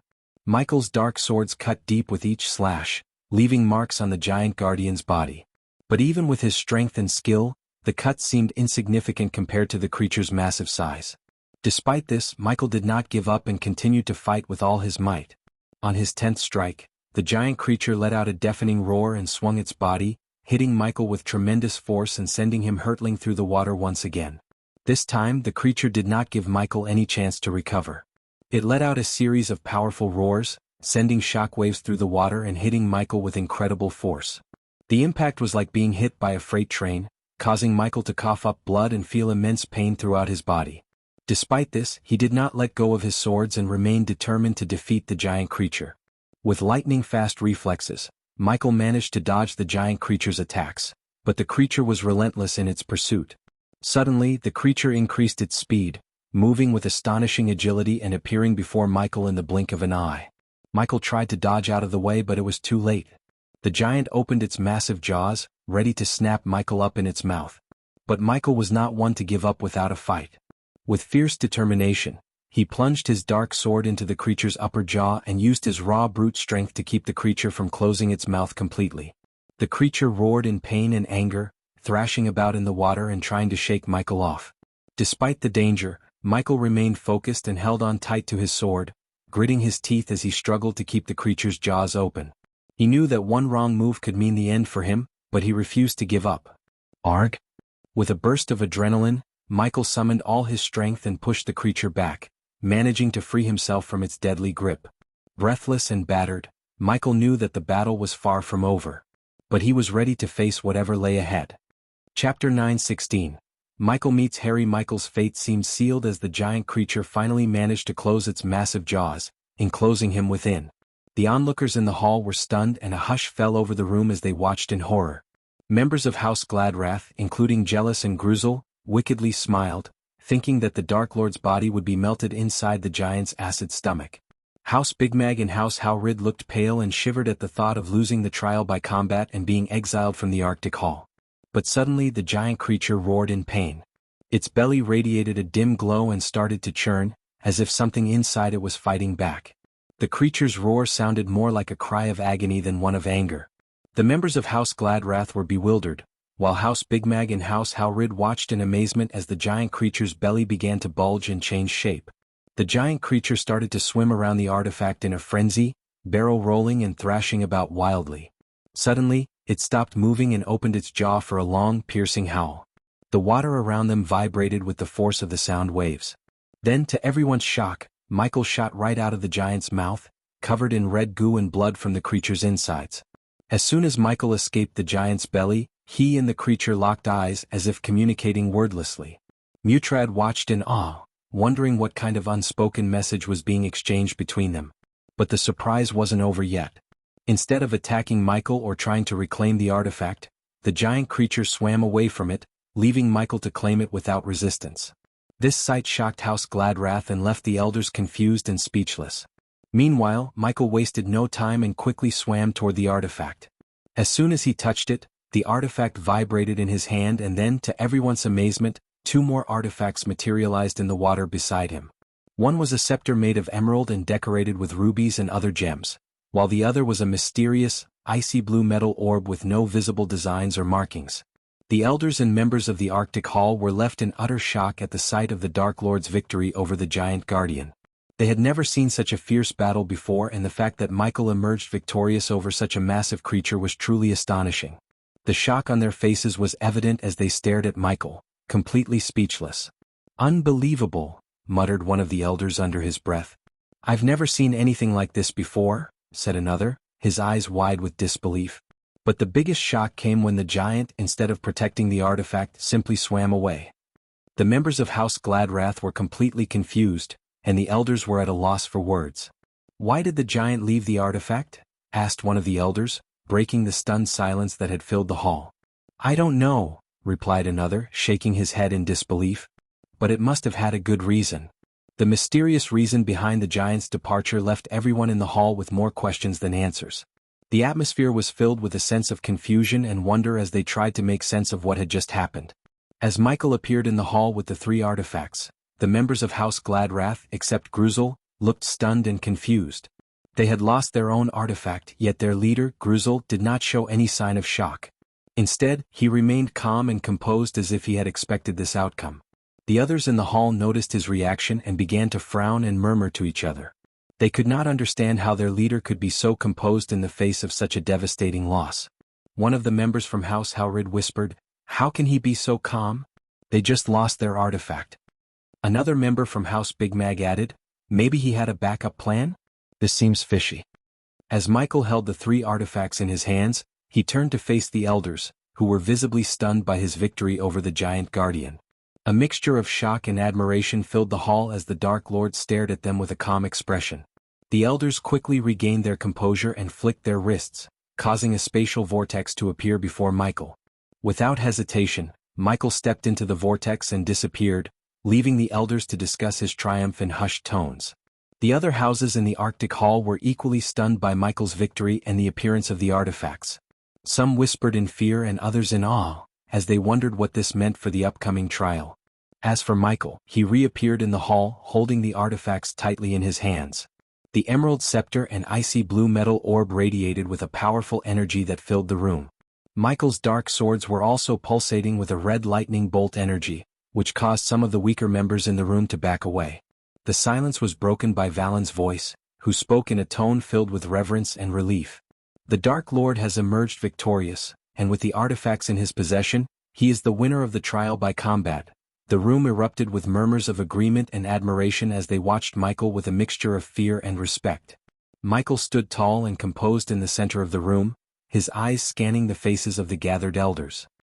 His expression remained unreadable, but there was a glint of satisfaction in his gaze as he locked eyes with Gruzel, who couldn't help but shiver under his intense scrutiny.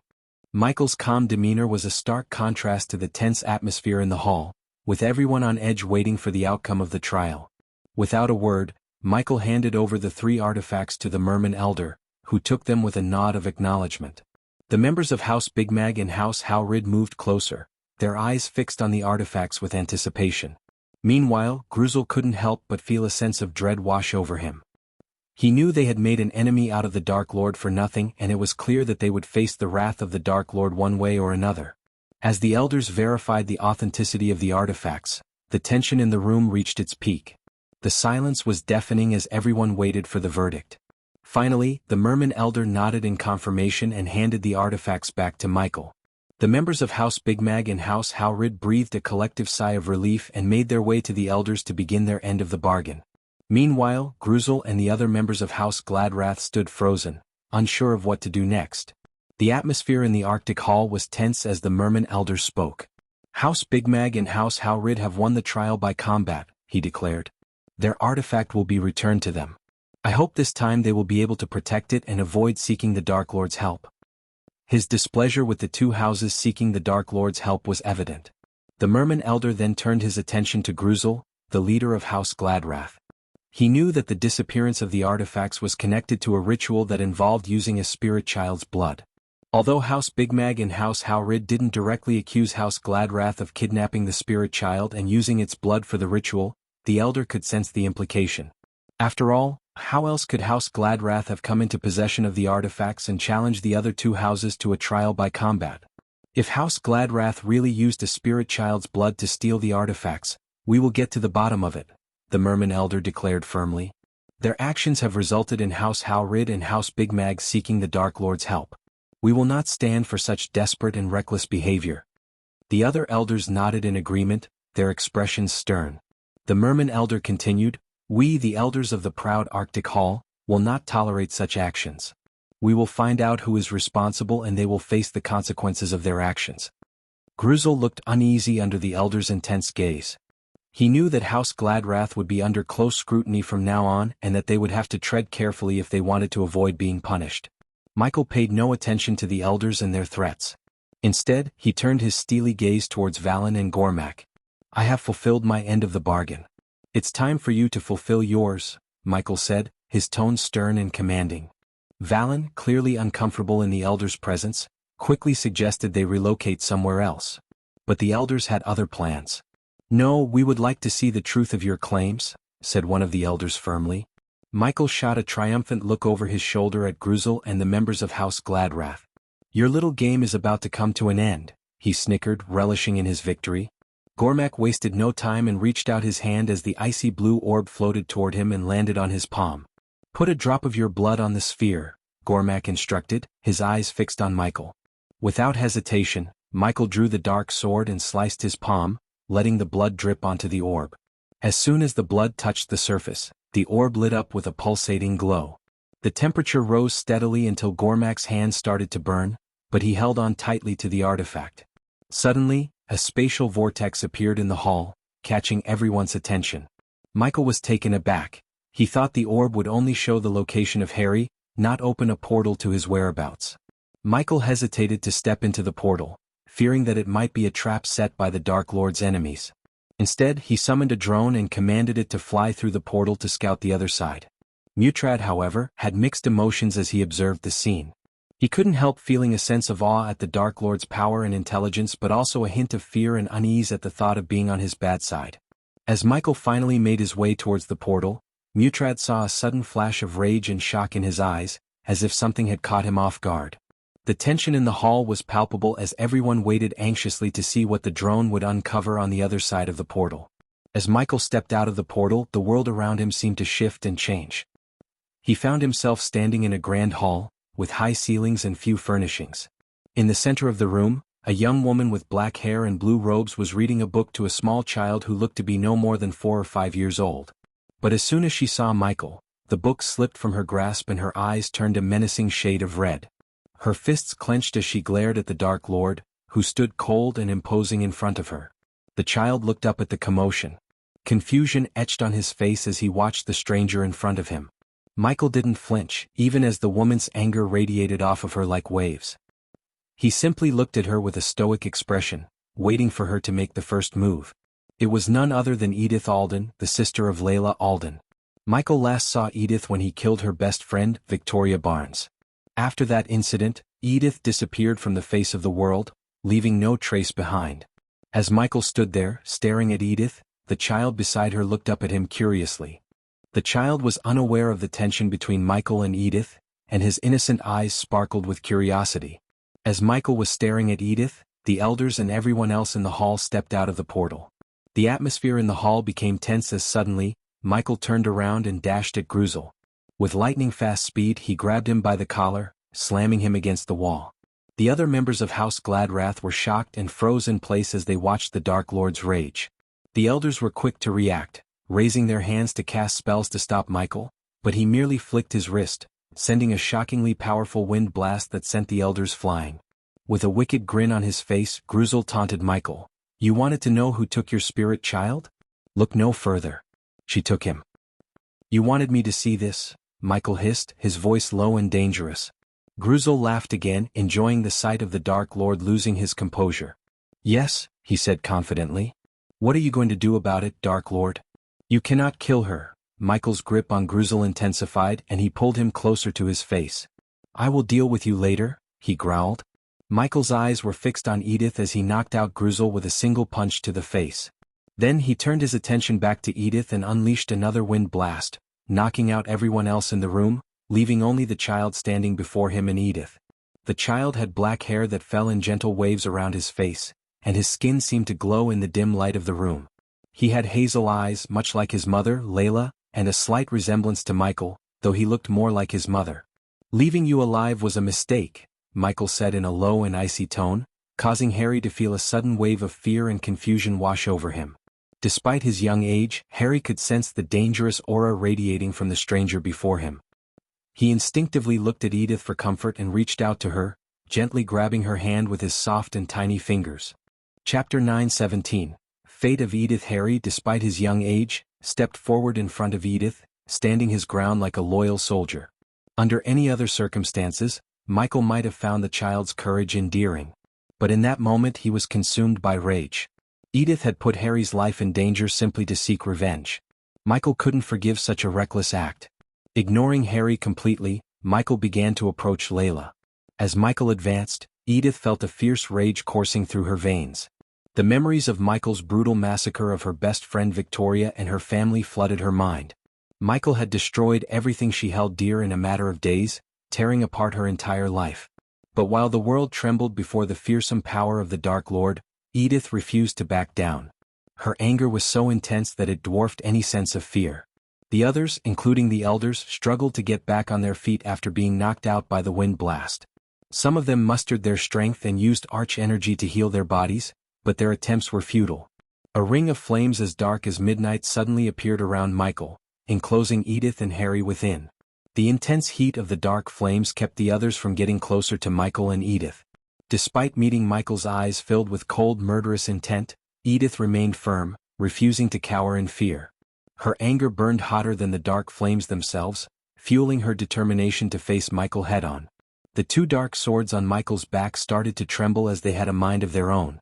They struggled to fly out of the sheath and land in Michael's hands, sensing his overwhelming rage. In Michael's anger, he didn't even bother to check on Harry or even talk to him for the first time in his life.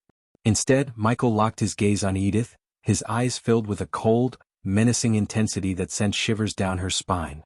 The air around them crackled with tension, and it was clear that this confrontation was about to come to a violent end. Michael's gaze remained fixed on Edith, his eyes glinting with chilling intensity. "You used him to avenge your friend and her family," he said coldly, his voice barely above a whisper. "What are you going to do? Kill me like you killed all those innocent people?" Edith snickered, turning her attention to Harry, who watched the exchange with wide eyes. "Did you or did you not know someone was sent to kill your sister?" Michael asked, his voice steady and unwavering. To his surprise, Edith showed no signs of shock or surprise. "Not everyone's a murderer like you," Edith replied, her voice dripping with venom. "Do you know why I didn't kill you?" Michael asked, his tone as icy as his gaze. He waited for a response, but when none came, he continued. "As much as you annoyed me, you did nothing wrong until you decided to use him to seek revenge against me. I should have known being with that bitch would have corrupted your soul." The word bitch was like a match to a powder keg. Edith's anger exploded, and she raised her hand to slap Michael with all her might. The sound of the slap echoed through the hall, making Harry jump in fright.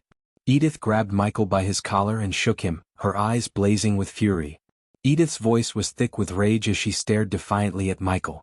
Her eyes blazed with an intensity that matched the dark flames that surrounded them. "How dare you speak ill of Victoria's memory? She was a kind and compassionate person, unlike you, a soulless murderer," she spat out. Michael's jaw clenched at her words, his eyes narrowing to slits. "You have no idea what you're talking about," he hissed. "Oh, I know exactly what I'm talking about," Edith shot back, her voice laced with venom. "You destroyed everything I loved, and for what? Your sick, twisted sense of justice?" The air around them crackled with tension, and Harry watched with wide eyes, unsure of what was happening. Edith stood before them, unafraid and defiant, her eyes blazing with a fury that matched Michael's. "Kill me," she hissed, and show your son what you really are." At the sound of those words, Harry's heart stopped. He looked up at Michael, his eyes wide with shock and disbelief. This man, who had been a stranger just moments ago, was his father. The revelation was almost too much to bear, and Harry felt like he was about to be sick. He wanted to run to his father to feel the safety of his embrace, but the fear that gripped him was stronger. Michael turned to look at his son, and the cold, murderous intent that had been radiating from him seemed to dissipate slightly. He could see the fear in Harry's eyes, the confusion and the pain, which was like a punch to the gut. How could he explain to his son that he was the Dark Lord? How could he make him understand everything that turned him into this? Michael stood in front of Edith, his eyes filled with rage as she taunted him. "Show your dark spawn the way of your life," she sneered, her words hitting Michael like a blow to the gut. Michael's anger flared up and he turned to face Edith, his voice low and dangerous. "You will not call him that," he growled, his eyes locking onto hers. Harry watched in shock as the two adults argued and taunted each other. The man standing before him was his father, but he was also a monster who had killed innocent people. Harry felt caught in the middle of a storm, unable to move or speak as he tried to process everything that was happening. The air around them crackled with tension as Michael and Edith faced off, their gazes locked in a battle of wills. Harry could feel the weight of their anger and hatred pressing down on him, making it hard to breathe. He wanted to run to escape the chaos and the pain, but he couldn't move. Michael had made the difficult decision to sever his connection with Harry, not because he didn't love his son, but because he wanted to protect him from the dangers that came with being the son of the Dark Lord. Michael had grown up as an orphan himself and knew firsthand the difficulties that came with it. He didn't want Harry and Layla to suffer the same fate. Michael knew that if anyone discovered Harry's true identity, they would stop at nothing to hunt him down. He had made the ultimate sacrifice for the sake of his son's safety, but all of it seemed to be for nothing now that Edith had crossed the line and put Harry's life in danger. On the other hand, Harry felt like he was caught in the middle of a storm, unable to move or speak. The man before him was his father, but he was also a monster. He didn't know what to do or what to say, and he could only watch as the two adults argued and taunted each other. As Harry's eyes darted back and forth between the two arguing adults, he suddenly felt a prickling sensation on the back of his neck. It was like tiny insects crawling over his skin, and before he could even process what was happening, he felt a sharp, searing pain. It was like a lightning bolt had struck him, and then everything went dark. Edith's attention immediately shifted to Harry as he collapsed to the floor. She rushed to his side and checked his pulse, her heart pounding with fear. She had not intended to harm the child, but the sight of Michael had ignited something in her that she could not control. Now, as she looked down at the unconscious boy, she felt a deep sense of regret and guilt.